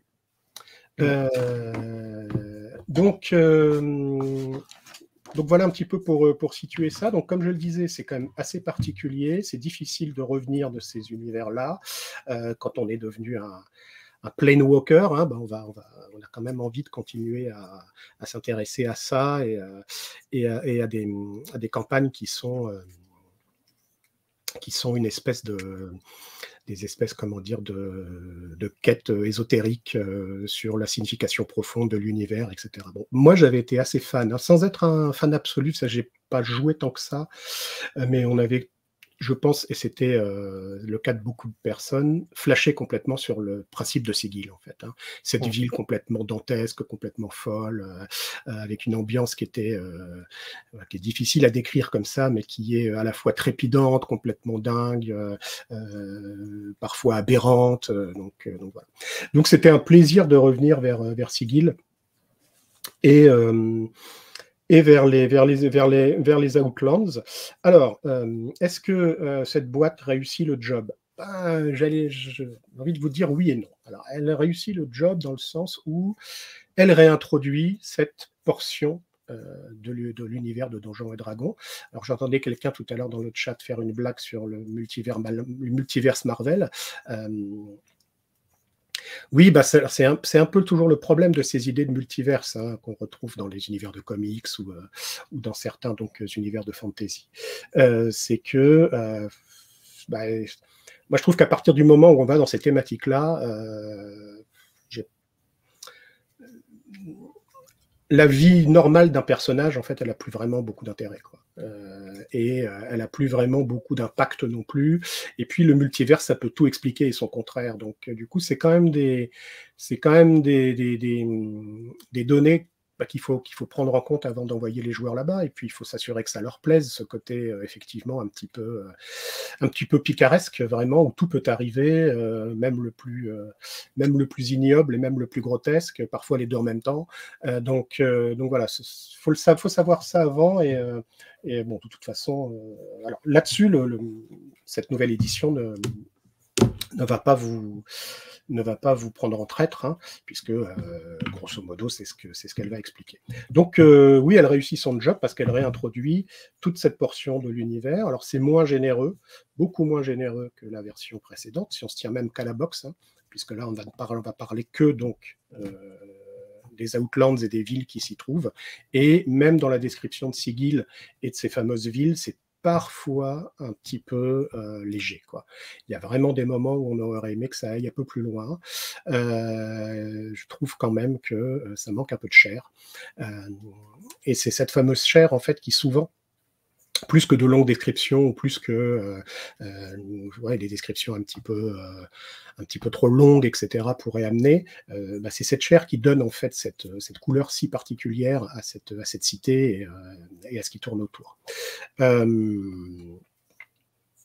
Du coup, ça, je trouve que ça manque un peu et que cette édition est un peu inégale. Je vais vous détailler un petit peu le contenu, ce qui me permettra de vous expliquer ce que je lui reproche un petit peu. Alors, donc, premier livre, Sigil and the Outlands, comme son nom l'indique, c'est celui où on va venir décrire la cité elle-même, la région des Outlands et toutes les villes qu'on peut y trouver, selon un format qui se répète et qui donc parfois peut inciter un petit peu à l'ennui. Ça reste suffisamment varié pour être sympathique, mais c'est répétitif comme structure. Ensuite, alors que ce premier bouquin, je viendrai en détail ensuite, mais ce premier bouquin est le plus imposant, il fait 96 pages, ce qui n'est pas non plus énorme. Donc voilà. Le deuxième est un bestiaire, il s'appelle Mortai's Planar Parade, voilà. Plus léger encore celui-là, puisqu'il fait une 60aine de pages. Donc là aussi, c'est un poil déceptif, même si on va trouver de très belles choses dedans, que c'est superbement illustré. Ça, par contre, on peut absolument rien reprocher visuellement. Donc voilà pour ce deuxième livret. Et enfin, la campagne. Turn of Fortune's Wheel. Donc on retrouve quelque chose d'un peu plus consistant que le bestiaire, puisqu'on revient sur, comme le livre de page, à 87, comme le livre d'introduction, pardon, le guide à 96 pages. La campagne est annoncée pour vous faire évoluer du niveau 3 au niveau 17. Ouais, sauf qu'en fait, c'est pas tout à fait ça, il y a un twist, je vais pas vous le griller naturellement, mais il y a un twist qui fait que en fait c'est pas si vrai que ça, et surtout c'est pas si long que ça. Mes reproches se concentrent principalement sur cette campagne que je trouve vraiment moyenne. Alors par contre, on a un très très bel écran, donc ça c'est un vrai plaisir, un écran 4 volets, voilà, que je trouve vraiment très très chouette là pour le coup. Ah ouais, magnifique. On est quand même sur quelque chose d'assez chouette, quoi. Alors vous voyez ce côté picaresque avec des monstres improbables, etc. Ça c'est vraiment tout Planescape, quoi. Donc voilà. Et puis donc ils annonçaient une carte. Alors il y a bien une carte. Ce qu'il faut savoir, donc elle est là. Ce qu'il faut savoir, c'est qu'elle est, comme ils font souvent, incluse dans le bouquin, dans le guide. Il faut la découper. Alors moi, je déteste ça. Alors là, d'autant plus que, excusez-moi, il y a un super coffret. Je veux dire, ça rentre dedans. Pourquoi sans surprise, comme d'habitude, j'ai tout massacré en voulant la découper. En plus, il reste des dentelures voilà, ici, là, c'est moche. Bref, voilà, j'aime pas du tout cette manière de mettre les cartes dans les bouquins. En plus, ça doit être un enfer à produire, mais bon.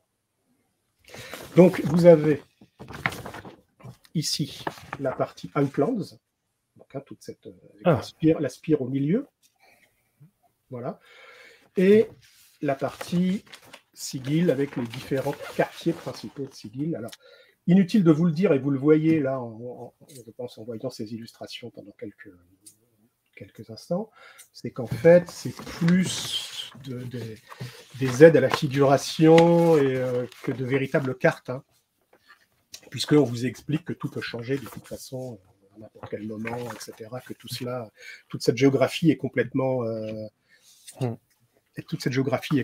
aléatoire, que les distances peuvent changer, les réalités peuvent changer, etc. Donc bon, on est quand même, voilà, c'est pas de la carte qui va être d'une grande utilité tactique, quoi.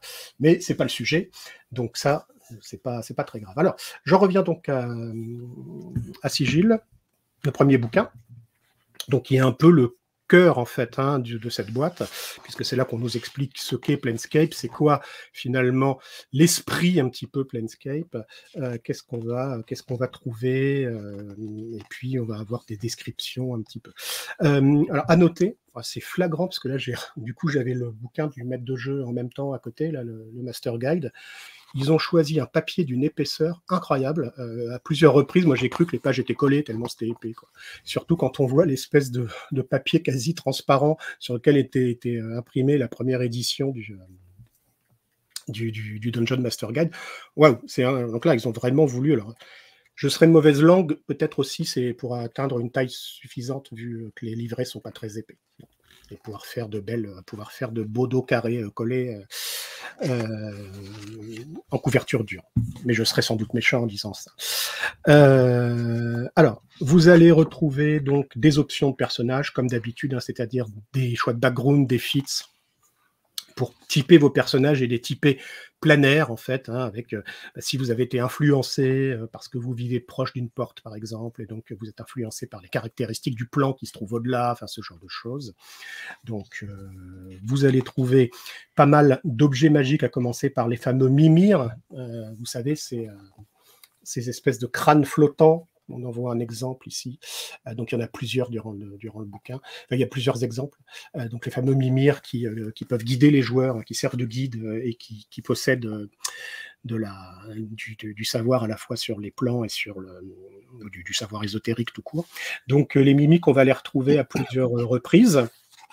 Dans le bouquin, notamment, ils font souvent des petites interventions, il y a des petits encadrés. Donc voilà. Ensuite, donc, on va avoir les illustrations, je vous disais, sont magnifiques, vraiment. Là, je me permets de vous montrer ça, mais bon.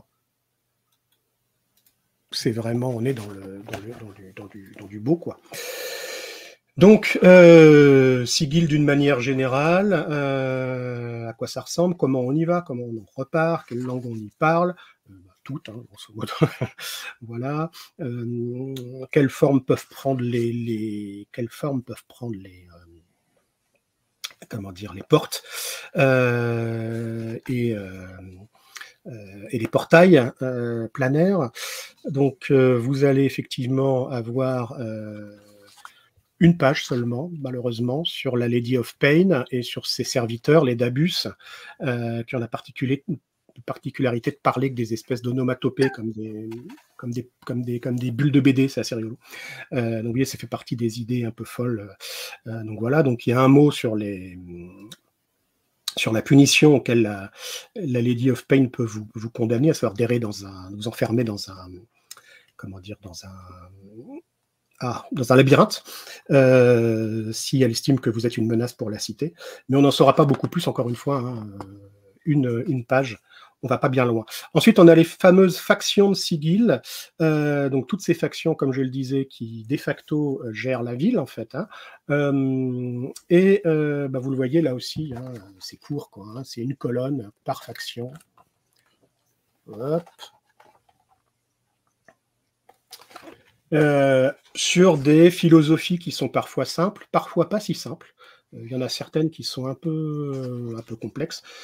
Ça aurait mérité, pour moi, ça aurait mérité plus long, avec plus d'idées pratiques. Enfin voilà, quoi. Quelques lieux selon les quartiers, avec des cartes qui, là encore, sont vraiment... servent plus d'illustration que de cartes, vous voyez. Je pense que vous serez totalement incapable d'utiliser ça en jeu, par exemple. Mais c'est pas grave, ça. C'est pas grave, ça fait partie, en fait, C'est Planescape, quoi. Voilà, c'est Planescape, c'est un petit peu ça. Donc voilà, donc vous avez pour chacun des quartiers les factions qui s'y trouvent, qui ont leur siège, voilà, qui peuvent éventuellement s'y opposer, quelques lieux, mais là aussi c'est assez pingre. Je trouve que voilà, on a quelques lieux, on n'a finalement pas grand-chose sur ce qui se passe dans le reste du cadran. Moi, je suis resté sur ma faim, quoi. C'est une bonne introduction, il y a plein de choses intéressantes, mais parfois, ça manque un petit peu de chair, comme je vous le disais, et ça manque aussi de vie.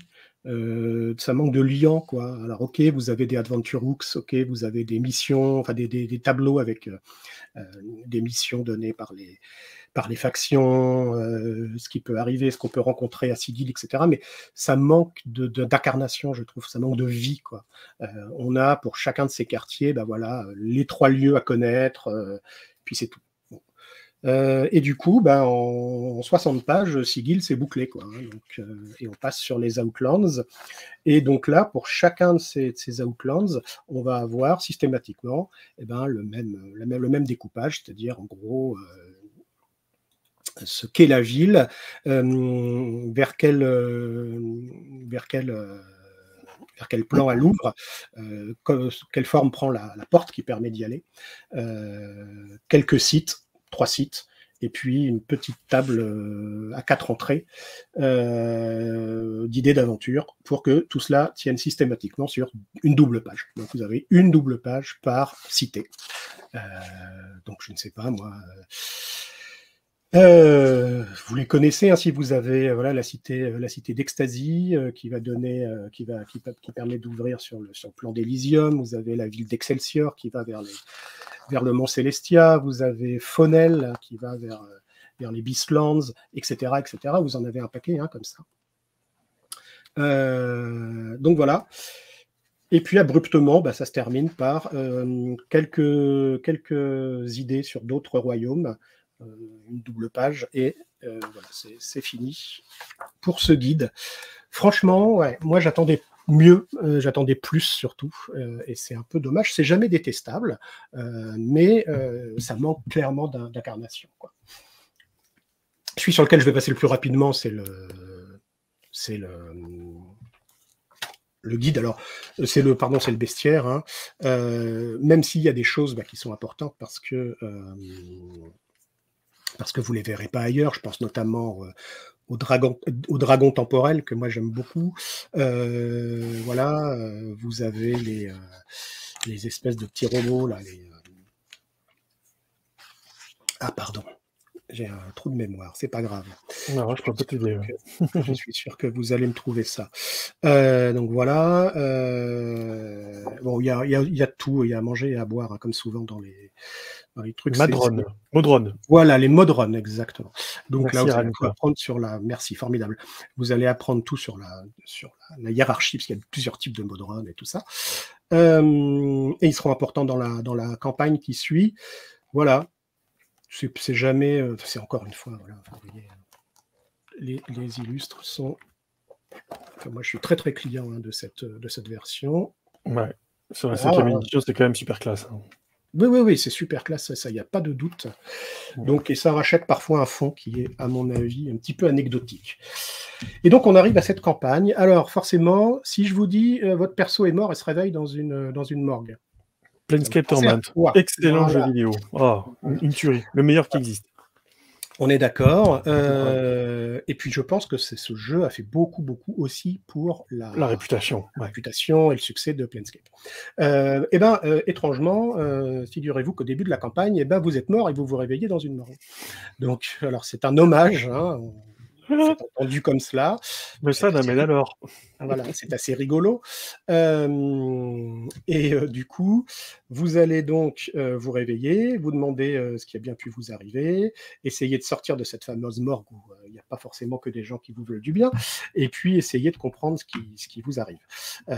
Qui vous étiez, parce que vous avez perdu votre mémoire, forcément, qui vous étiez, pourquoi on vous a tué, et blabla, et blabla. Tout en sachant que derrière ça, il y a un truc assez sinistre, il y a un glitch, en fait, dans le multivers.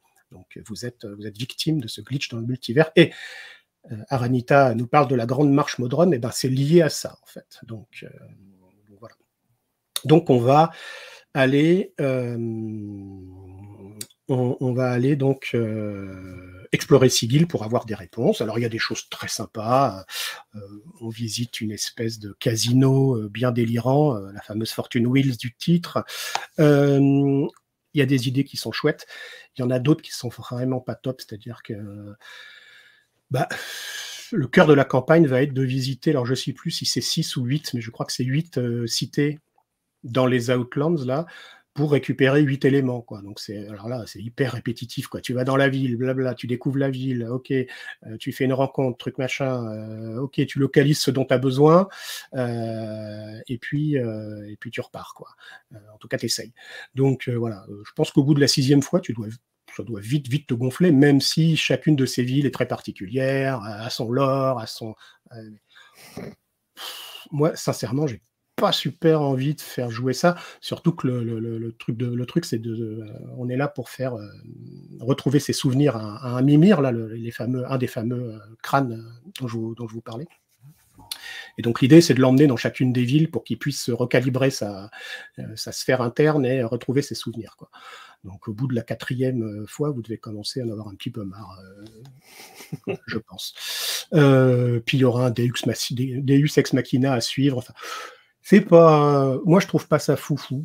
Franchement, je trouve qu'il y a bien mieux à faire, même en gardant cet hommage sympathique, hein, au démarrage de Torment, même en gardant cette idée de glitch dans le multivers qui pouvait être sympa et qu'il faut corriger. Je la trouve vraiment légère, cette campagne, même si elle a ses bons décors, quelques bons PNJ sympas, hein. Ça n'empêche pas, mais si vous voulez en faire un truc passionnant à la hauteur du setting, il y a sacrément du boulot, quoi, vraiment. Voilà, j'espère avoir été assez complet. Alors donc, je vous le dis, alors c'est moins un désastre que Spelljammer. C'est ce que j'allais dire, justement, parce que Spelljammer, bon, c'est un désastre, mais en même temps, est-ce que le setting d'origine était déjà bon? Ça, c'est une voilà, question. c'est un peu le truc, je suis assez d'accord avec toi, je pense que Spelljammer, ça n'a jamais été non plus un truc phénoménal. Moi, je prends des risques s'il y a des fans, mais j'assume. Ouais, pareil. Ouais. Donc bon, là, le matériel de base est quand même très bon, donc effectivement, tout ce qui est réinterprété, mais sans beaucoup de modifications, passe bien, hein. Ça reste Sigil, ça reste Planescape. Je pense que c'est un peu, je sais pas, alors, où est-ce que ça a pêché? Est-ce qu'ils étaient un peu engoncés par l'héritage? Est-ce qu'ils avaient tellement peur de décevoir qu'ils sont allés sur des trucs un peu anecdotiques pour la campagne? Je sais pas, honnêtement. C'est bizarre. Ça laisse un goût, en tout cas, d'inachevé. Et on se dit, ça méritait pas forcément énormément plus de texte, mais en tout cas, ça méritait plus d'incarnation, plus de vie, en fait. Là, les éléments, ouais, sont un peu balancés comme ça. Dans ce quartier, t'as ceci, t'as ceci, t'as ceci. Voilà. Ok, mais jamais je n'ai l'impression de voir vivre Sigil, en fait, dans cette nouvelle production de chez Wizard. Voilà, ça a pour soi d'être très beau, comme on l'a dit, et d'avoir donc une très très belle finition, ce qui est pas désagréable, et de pas non plus coûter la peau des fesses, hein, parce que 70 €, je crois. Là, il est à 70 €. Bon, c'est pas donné, bien entendu, mais enfin, on n'est pas non plus sur des prix totalement aberrants, vu la qualité de finition du matériel, quoi. C'est un peu l'équivalent du guide de la Côte des Épées, qui était très léger aussi, quoi. Ouais, mais j'ai l'impression cette philosophie, en fait, qui est retenue, hein, pour ces nouveaux produits. C'est donner des pistes aux nouveaux, puis débrouillez-vous avec. C'est pas pour les anciens, hein. C'est un peu... Non, ça c'est certain. Certain. Je pense aussi que c'est un peu le souci, parce que je suis comme toi, Planescape, j'avais adoré et tout, mais est-ce que c'est vraiment fait pour nous, ou pour ceux qui arrivent, dans la façon d'écrire, j'entends, hein. Oui, je vois ce que tu dis, je suis assez d'accord avec toi. Je pense qu'effectivement, ils essaient de ménager les deux, et ça va être un peu compliqué. Ils essayent de ménager les deux. Le fait de faire une édition spéciale d'Eternity, typiquement, tu vois, enfin, je pense que voilà, on sait, on peut pas leur en vouloir, mais on sait que tant c'était un marqueur de la première édition. Mais je sais pas. En tout cas, c'est pas totalement satisfaisant, ça c'est certain. C'est pas un mauvais produit, mais c'est pas totalement satisfaisant. Bon, puis alors après, pour l'avoir en VF, vu l'indigence de Wizard en France, j'ai même pas parlé de l'agence de com, parce que ça mérite même pas le nom d'agence de com, qui s'occupe de balancer un tweet par mois, voire tous les 2 mois. C'est pas demain la veille qu'on l'aura en français. Je sais pas où ils en sont je sais pas où ils en sont, en fait, du planning de traduction, en fait. Tu l'as à l'arrache une fois tous les 6 mois à peu près. D'accord. Et quel est le dernier bouquin qui vient de sortir, par exemple? C'est Dragonlance. T'as la campagne Dragonlance. Ouais, donc c'est pas si vieux, enfin c'est pas un supplément si ancien que ça, tu vois. Ils collent à Mmh. peu près à la. Ils essaient de coller avec ce qui sort, mais alors tout ce qui est ancien, qui est pas sorti, bah, ne sortira jamais. Oui, ça Voilà. du coup. Sachant qu'il y avait des trucs qui étaient très bons, qui étaient attendus, genre Rim of the Frost Maiden Mmh. ou comment ça s'appelle, Ghost of Saltmarsh, par exemple. Ouais, Très c'est bon, vrai. bah ceux-là, au revoir, hein. Tu ne les auras pas, quoi. Sachant qu'en plus, je crois que Rim of the Frost Maiden, il avait été traduit en plus, si je dis pas de conneries. Bon, Ah ouais? bref. Oui, ça faisait partie de ce que Asmodée devait traduire et sortir juste après les contes du Portail Béant. D'accord, ok. Bon, eh ben écoute. Ouais. Ouais, Rise of, en plus c'était bien, Rise of the Frost Maiden. Ah oui. Alors qu'est-ce qu'on nous dit dans les. Bah écoute. Peut-on, alors Jean-Marie nous demande si on peut complémenter que les boîtes d'ADD. Oui, tu peux toujours. Alors après, les bouquins, ils valent un peu. Si tu les as déjà, oui. Oui, si tu les as déjà, parce que sinon, alors je crois que ça se trouve en PDF pour pas très cher. Oui, Oui. sont tous sur Drive-Thru. Ouais, et je crois même que tu peux les reprinter, tu peux les faire en pod, parce qu'effectivement, les versions imprimées d'origine sont hors de prix. Ah oui, c'est des tarifs de malades mentaux. Oh. Les boîtes, elles sont, je crois, à 200, 300 balles. 300 balles. Ouais, non, c'est de la folie. Le Factol Manifesto et compagnie, les guides des plans, enfin. Au secours. Donc, oui, on peut toujours aller se retourner, aller piocher dans le passé, ça, c'est pas un souci. Ouais, alors Wizard, est-ce qu'ils savent où ils en sont? Oui, je pense que eux, oui. Je parle de Wizard France, qui ne sachent pas. Mais des fois, je les tente un petit peu sur les réseaux, parce que, en fait, c'est délégué à une agence de communication, la com Wizard en France. Et c'est mais pathétique. J'ai pas d'autre mot. Et je reste poli. Hein. Ouais. Parce qu'à l'échelle d'une boîte comme ça, c'est incompréhensible, quoi. Je sais pas si vous suivez de temps en temps. Hein, bah, je pense que même AidDD fournit plus d'infos et de contenu que le compte officiel Wizard. Oui, clairement. C'est quand même fou. Mais bon. Bah écoute, en tout cas, merci. Enfin, merci beaucoup. Le coffret donnait bien envie. Bon, ça refroidit un peu, surtout sur la partie campagne, quoi. Parce que le guide, moi, s'il n'est pas trop développé, ça serait encore intéressant, quoi. Ouais, j'avais vu Jean-Marie qui dit une espèce de l'élite du multivers. Ouais, c'est ça. C'est un peu ça, ouais. C'est un peu beaucoup, même. Ah non, c'est ça. Encore une fois, c'est pas un mauvais produit du tout. Je pense pas. Même si je mets un bémol sévère sur la campagne. Ouais. Ok, eh ben, écoute, on va passer à la suite. Alors, tac, je fais...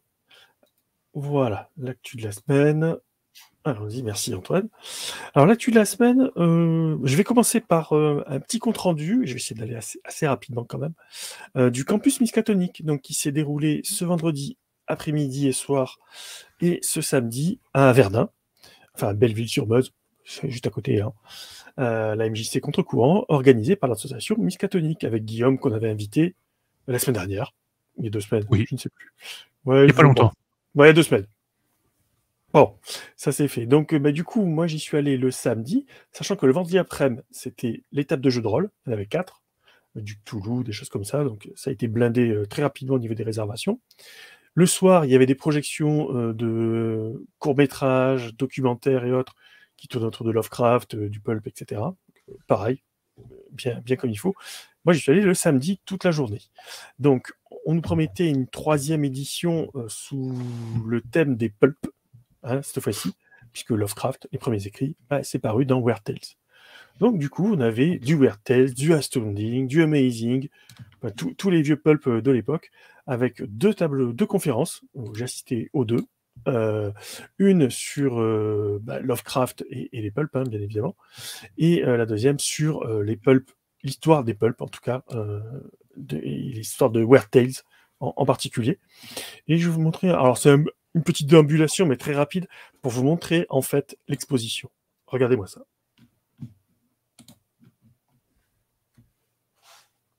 Voilà. Alors j'ai enlevé le son bien sûr. Alors c'est dommage parce qu'il y avait le reflet de la lampe, mais c'est des originaux que vous voyez. Donc je vous dis pas le prix, donc c'est pour ça qu'ils étaient tous sous bonne protection. Hein. Alors, je sais pas, du Astounding dans lequel sont parus les montagnes hallucinées quand même. Les originaux d'époque. Ouais. Ouais, moi aussi, ça m'a laissé sans voix. J'ai pris plein de photos, hein. Mais voilà, donc Mountain of Madness qui est sorti en trois parties, hein, si je dis pas de conneries. Voilà, donc tu vois, fantastique. Voilà, c'est fou hein, de voir ces couvertures-là et tout. J'étais comme un dingue. Donc, The Shadow Out of Time. Donc c'était, voilà, tu vois, plusieurs meubles comme ça, les uns après les autres. Et voilà un petit peu tous les numéros. Donc tu avais cette expo-là. Tu avais ensuite artisans, illustrateurs, dessinateurs, auteurs, éditeurs. Il y avait un petit peu tout le monde. C'est pas la convention où tu as 150 millions de personnes, etc. Pas du tout. C'est vraiment un petit festival à taille humaine, c'est-à-dire que dans la salle, on est quoi, 50, 60, 100, tu vois, ça circule régulièrement. Et tu as le temps de discuter avec les gens. Et quand je dis que tu as le temps, c'est vraiment cool, quoi. Si tu veux, la table ronde, c'était 14h, 15h30 sur les pulps. Et après, bah, tu avais jusqu'à 18h et quelques pour te faire dédicacer, discuter, etc. Bon, il y avait Alex Nikolavitch, Nelly Chadour en auteur. Je vais essayer de citer tous ces gens. Francis Saint-Martin, donc c'est celui qui a fait la conférence sur les pulps. Tu avais Gilles Ménégaldo, donc ça c'est Francis Saint-Martin, celui qui a écrit Pulp au mouton électrique. Gilles Ménégaldo, donc qui est conférencier. Là on avait, alors on le voit pas, mais il y avait Lionel Marty, hein, donc qui est dessinateur. Je t'ai montré les ombres de Tulé. Hein. Donc là c'est Nelly Chadour, Alex Nikolavitch. Tu vois, c'est petit hein, en termes de capacité, mais c'est la deuxième fois où j'y vais et c'est la deuxième fois où c'est familial. Donc ça c'est Christelle Marlot, hein, sculptrice. Je sais pas si tu vois un peu le boulot qu'elle fait, enfin, c'est magnifique. Et après ça c'est tous les goodies de la sauce. Franchement t'as envie de tout prendre, tellement c'est trop bien. Tu pouvais adhérer sur place, etc. Si tu as envie, bien sûr. Voilà, François Launay, c'est lui qui Goumi, hein, c'est lui qui dessine aussi du Cthulhu humoristique. T'avais Armel Golm, quand même. Voilà, donc vraiment, vraiment beaucoup, beaucoup de trucs. Écoute, moi, c'est la deuxième fois où j'y vais. On est super bien reçus. Le cadre est vraiment top. La disponibilité des gens, c'est que du bonheur. Et tu discutes entre passionnés et connaisseurs. Les conférences sont hyper pointues, mais pas chiantes. Tu vois ce que je veux dire? C'est toujours un équilibre délicat. Et là, en plus, la table ronde du matin, c'était Jean Balcezac, tu vois, qui animait en plus. Donc, bon, voilà. French Qualitat, quoi, tu vois. Donc, non, c'était vraiment un super festival. J'y retournerai l'année prochaine, de toute façon. Hein, voilà. Ça, c'est prévu.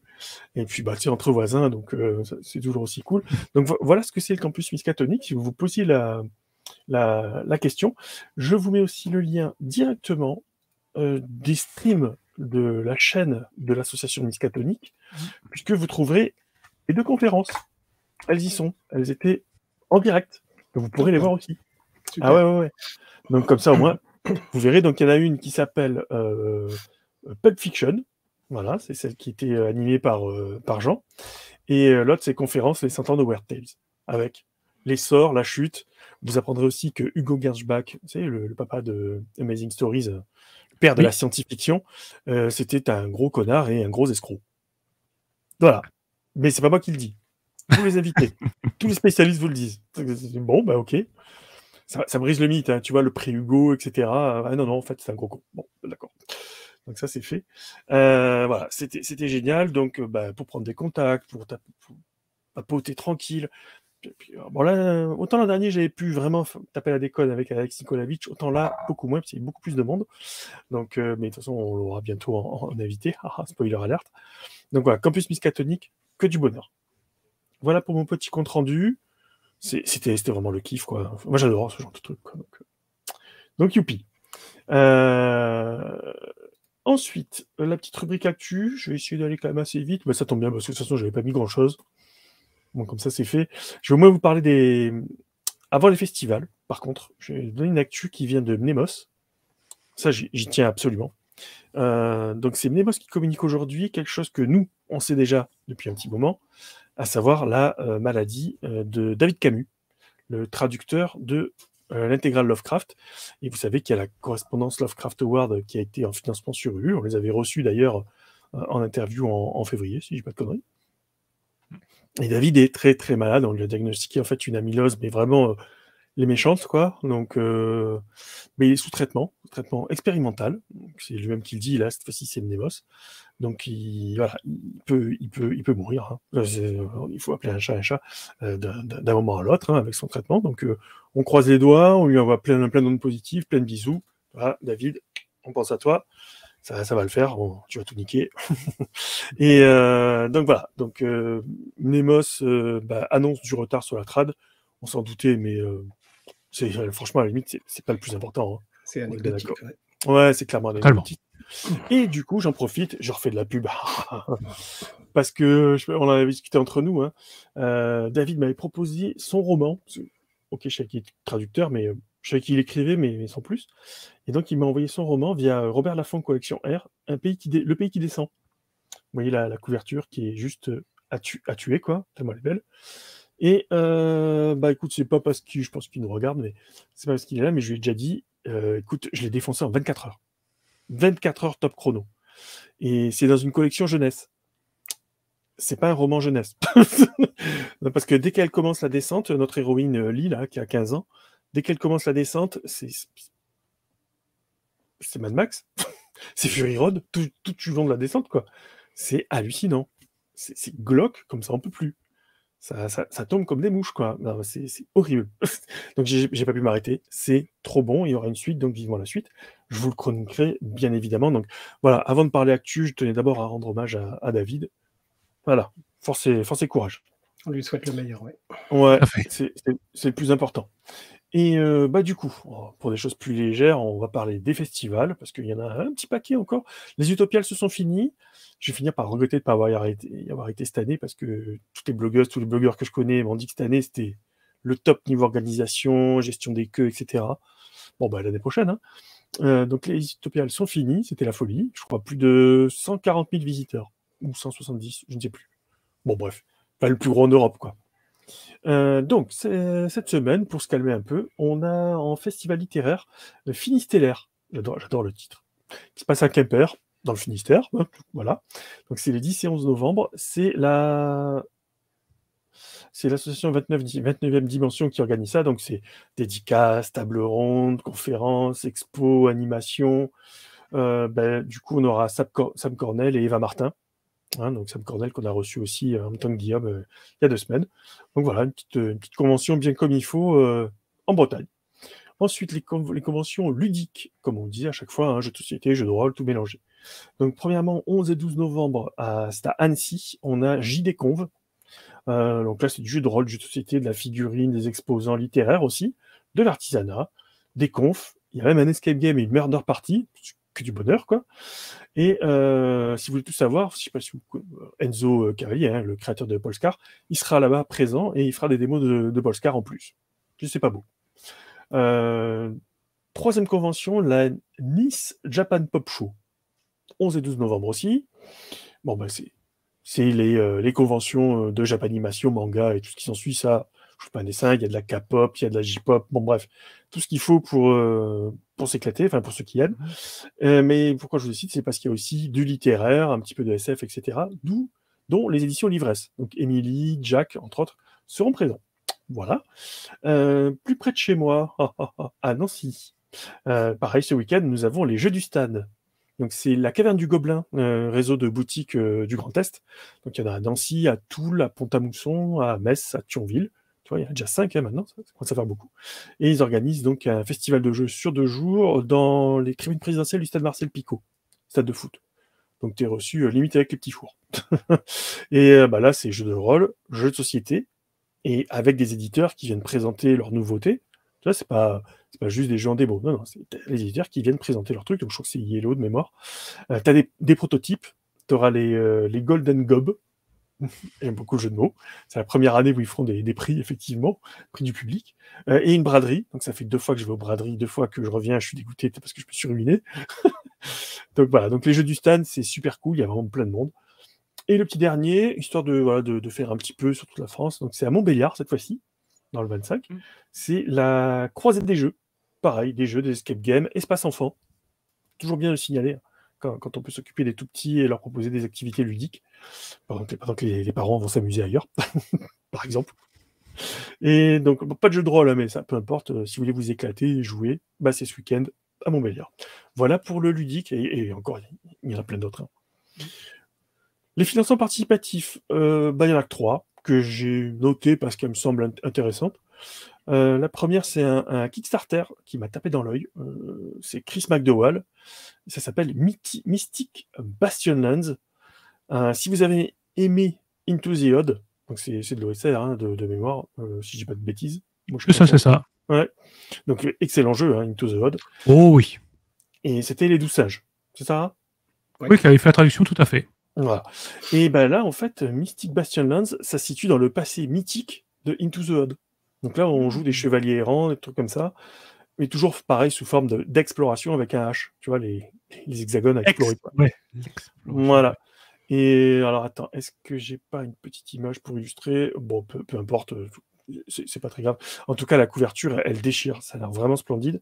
C'est pas excessif au niveau du prix, j'ai regardé. Hein, on était sur du 30 $, quelque chose comme ça. Donc, vraiment, ça vaut le coup, quoi. Donc ça, c'est sur Kickstarter. Voilà. Le reste... C'est qui le fait? Parce qu'en fait, Into the Odd, actuellement, c'est chez Free League, donc je sais pas... Ah, c'est Chris McDowell, directement, le créateur. D'accord, ok. Ouais, parce que pour les droits, c'est un peu le bazar, vu que c'est Free League maintenant qui a fait la V2. Ouais. Il y avait un lien entre les deux boîtes. Je vais essayer juste... je vais voir si j'y arrive. Alors, déjà, je vire ça. Paf. Alors, présenter... Partager l'écran. On va voir si j'arrive... Voilà. À le partager. Comme ça, vous verrez directement. Voilà. Oh, c'est beau. Voilà. J'aime beaucoup la bête. Ouais, c'est ça. Oui. Ça a quand même de la gueule. Et tu as un Kickstart de 74 pages gratos.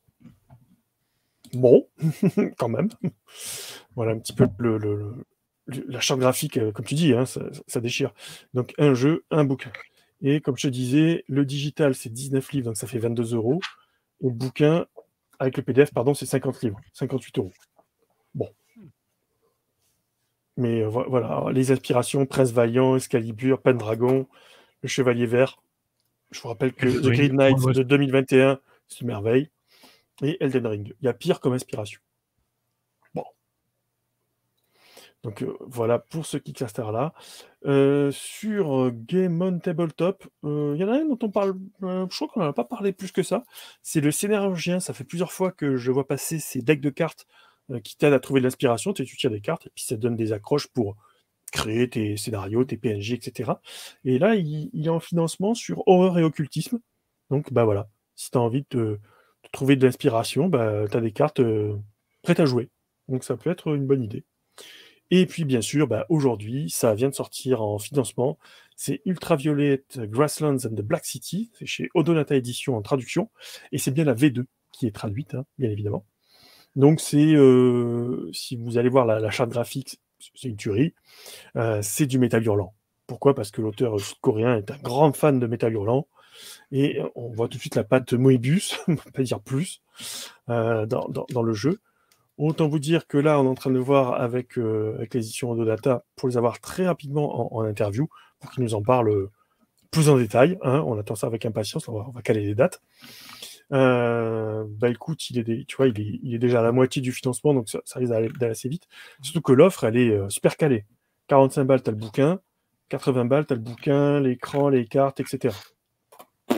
Voilà, c'est tout. Pas plus. Donc c'est pas mal. Donc voilà pour le financement Game On. Et sur Ulule, on en avait parlé vite fait, mais donc il y a Geek Magazine qui a effectivement qui sort effectivement en financement, en précommande plutôt, le hors-série spécial jeu de rôle. Bah, maintenant, on en sait plus, parce que c'est un partenariat entre Mnemos pour les univers et les 12 singes pour la partie jeu de rôle, le développement. Ce sera motorisé sous simulacre, et on a 3 univers romanesques de chez Mnemos, donc de la SF, du steampunk et de la fantasy, et pas des moindres. Hein. On en reparlera rapidement, parce que pareil, on est en train de caler une date pour petite interview, et ça en savoir un petit peu plus. Voilà pour les financements participatifs. Sinon, quelques infos. Si vous aimez Deadland, BBE lance la préco d'une campagne pour Deadlands qui s'appelle du sang sur la piste. Voilà, préco bundle, hein, donc c'est de la précommande classique. Chez Mnemos, bah, je vous l'ai dit, hein, c'est l'histoire de David Camus. Chez Ori Games, Igor Polushin, donc le créateur de Shan, a teasé en fait un financement qui arriverait donc en mars l'année prochaine, donc on aura le temps C'est ça, oui. d'en reparler, qui s'appelle Shan World, qui a l'air Donc une très, nouvelle très gamme dans l'univers de... Voilà, donc Shan Renaissance, Exactement. apparemment, c'est terminé, et du coup, maintenant, on Ouais. attaque une Shan nouvelle World. gamme dans cet univers. Ouais. Et pour de la VO, parce qu'il se passe aussi des choses en VO, toujours, il s'en passe toujours beaucoup. J'essaie toujours d'en sélectionner quelques-unes. Donc une de chez Modifius. Il y a un petit scénar pour Fallout 2D20 qui est sorti en PDF uniquement, et après il les regroupe en hardcover, qui s'appelle The Showdown in Skull Canyon. Donc pareil, une aventure d'une 20aine de pages, quelque chose comme ça. Donc qui vous donnera du grain à moudre pour votre jeu de rôle Fallout 2D20. Chez Freedic, par contre, ça vient de popper aujourd'hui. Et là, oui, c'était la mâchoire qui s'est décrochée. Donc, c'est l'adaptation en jeu de rôle de The Electric State, qui est un artbook de Simon Stalenhag, qui est le créateur de Tales from the Loop et Things from the Flood. Oui. Et vu les images, etc., ça a l'air d'être la version adulte et très méchante des deux premiers. Bah, c'est plus le même univers. Là, on est dans une ambiance proche du deuxième de Things from the Flood, mais c'est du post-apo, là. On est dans une ambiance post-apo. Bien désespéré, bien sombre. Ouais. Et c'est génial. Franchement, c'est le plus abouti de ces 3 artbooks. Ouais, donc, écoute, je t'avoue que celui-là, il y aura sûrement une VF, mais vu qu'Arkane fait tellement de trucs au bout d'un moment que je le ferai en VO. Oui. Voilà. Et comme tu dis également, Buonvenuto, oui, aussi 40 000, oui, Imperium Maledictum, tout à fait, le nouveau jeu dont je vous parlerai prochainement, vous inquiétez pas, il y aura un retour complet dessus. Ah, d'accord. J'ai hâte de voir ça parce que pareil, j'ai eu la surprise de découvrir ça. Je me demandais ce que c'était exactement. Ah ouais, il l'avait annoncé. Basiquement, on est sur une version remasterisée de Dark Heresy, à peu près. Voilà. D'accord. Moderniser tout. Je en reparle bientôt parce que là, j'ai le PDF. Je n'en ai pas parlé parce que j'ai depuis un petit moment. Parce que là, on est chez Cubicle 7. Hein, vous savez, les précos chez Cubicle 7, elles font 1 an et demi, 2 ans. Ah oui, Doctor Who, merci. M'en parle pas. J'ai bien fait de pas précommander tout de suite l'écran et le scénario. J'ai 5 suppléments à préco chez eux. Hein. Ah ouais. Ouais. Depuis 2 ans. En 2 ans, j'en ai reçu aucun. Ah ouais. Ça arrive. Ça craint. J'aurais demandé de tout m'envoyer en une fois parce que non, stop. Au bout d'un moment. Bon. Mais bref, on parlera bientôt. Écoute, voilà. Sur les productions de jeux indés, je sais que j'avais noté un truc et c'est en train de me sortir de la tête, donc c'est pas cool. J'avais quelque chose, mais bon. Ça reviendra et au pire, je le mettrai. On en parlera. Ah, si. Si. Alors, c'est chez Drive-Thru RPG. C'est The Gauntlet. Tu sais, les papas de Brindlewood Bay, etc. C'est un collectif, en fait. Hein. Il y a Jason Cordova, bien sûr, mais c'est un collectif. Et ils vont sortir un petit jeu de rôle qui s'appelle... Hop. Attends, je mets le lien. The Silt vs. Role-Playing Game. Et Kezako, vous allez me dire... Bon, c'est toujours sur de l'Apocalypse World, hein, bien évidemment. Alors, hop, en savoir plus. Voilà. The God Must Feed. Voilà. Donc, c'est tiré d'un audiodrama, déjà. Et c'est de l'horreur folklore et du Monstrous Divinity. Donc, folk horror and Monstrous Divinity. Its mechanisms are based on the beloved Brindlewood Bay and The Between, as well as Apocalypse World.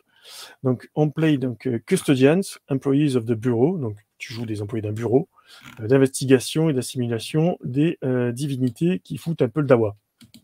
Donc, c'est dans une espèce de multivers. Tu vas un petit peu traquer ceux qui foutent les divinités qui foutent un peu le bordel. Bon, pour ceux qui regardent la série Loki, par exemple, ça peut vous donner... Ça parle beaucoup. Quelques idées des déviants. Voilà. Mais bon, après, c'est avec la qualité de ce que fait Jason Cordova et ce que fait le collectif The Gauntlet, c'est-à-dire de l'excellentissime. Donc là, pour l'instant, il est disponible qu'en PDF, à voir s'ils le sortiront en version physique, sur un Kickstarter plus tard ou quoi, on ne sait pas. En tout cas, voilà, ça vient de sortir aujourd'hui aussi. Donc, toi, je l'ai retrouvé quand même. Ouf. Super. Et le petit planning de la semaine à venir, quand même, parce que ça nous arrive de faire des plannings. Waouh! Ouais, je sais. Donc déjà, normalement, demain, il me semble que tu streams. Demain et vendredi. Demain et vendredi, tout à fait. La suite de Call of Cthulhu, on verra. Voilà. on va découvrir la suite de cette aventure dans cette charmante petite bourgade maritime. Donc, Côtière. je tiens à le dire parce que j'étais spectateur. Enfin, c'était un vrai régal. Donc, vraiment, c'était cool. Apparemment, Très cool à je sens que je vais en baver prochainement, hein, vu Oui. l'ambiance. Donc, C'est ça. Ce jeudi, a priori rien. Peut-être, si j'arrive à finir un bouquin, peut-être que je ferai ma carte blanche vidéo de bilan de lecture. C'est pas sûr, je vais voir. Parce que j'ai un bouquin à finir, si j'y arrive, je vous ferai mon bilan de lecture assez rapide, parce que là j'en suis déjà à 8 ou quasiment 9 bouquins finis. Depuis le mois d'août. Bon, ok. c'est pas beaucoup, mais c'est déjà pas mal. Donc voilà, mais c'est pas sûr. Hein. Ce dimanche, on va essayer de voir si on peut caler une interview. On va voir si les gens sont dispo. Et puis ensuite, après, on va caler les rendez-vous pour notre thème super-héros. Voilà. Tout à fait. Ça arrive, vous inquiétez pas. Ça fait une bonne semaine encore, quoi. Ouais, Voilà. voilà, en tout cas, ça se remplit bien. Ouais, tout à fait. Et puis, moi, j'avais une petite question, puisque voilà, on a commencé les petits entretiens décents de 30, alors 30 minutes, hein, officiellement. On déborde sur 35, parce que voilà, mais voilà, savoir si ça vous convient comme concept quand on veut parler uniquement d'un financement et pas tous les à côté. Alors, c'est frustrant, hein, je vous cache pas, parce qu'on aime tous parler. Mais si ça vous convient aussi pour qu'on donne la parole à tous ces créateurs aussi, quoi. Voilà. C'est à vous de nous dire. Et puis, merci Jean-Marie d'être venu. Hein. On a bien rigolé aussi pour les Terres d'Arad avec Diwal. C'était super cool.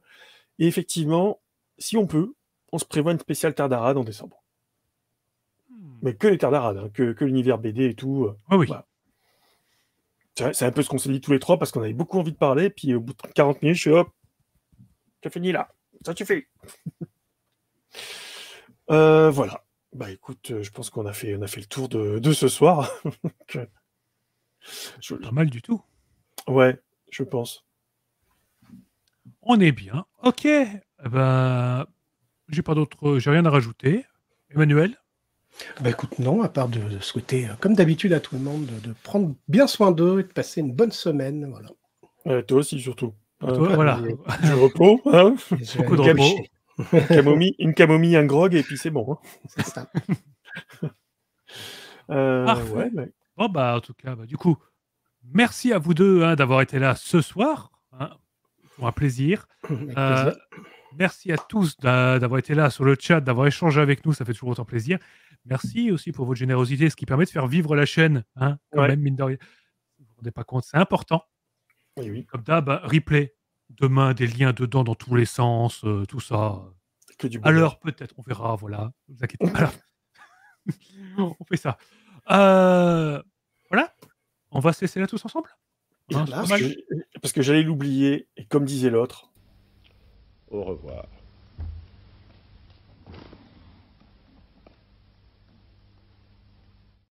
Un grand moment. Un grand moment. Allez, sur ce, on se dit à la prochaine tout le monde. Allez. Bye bye. Ciao.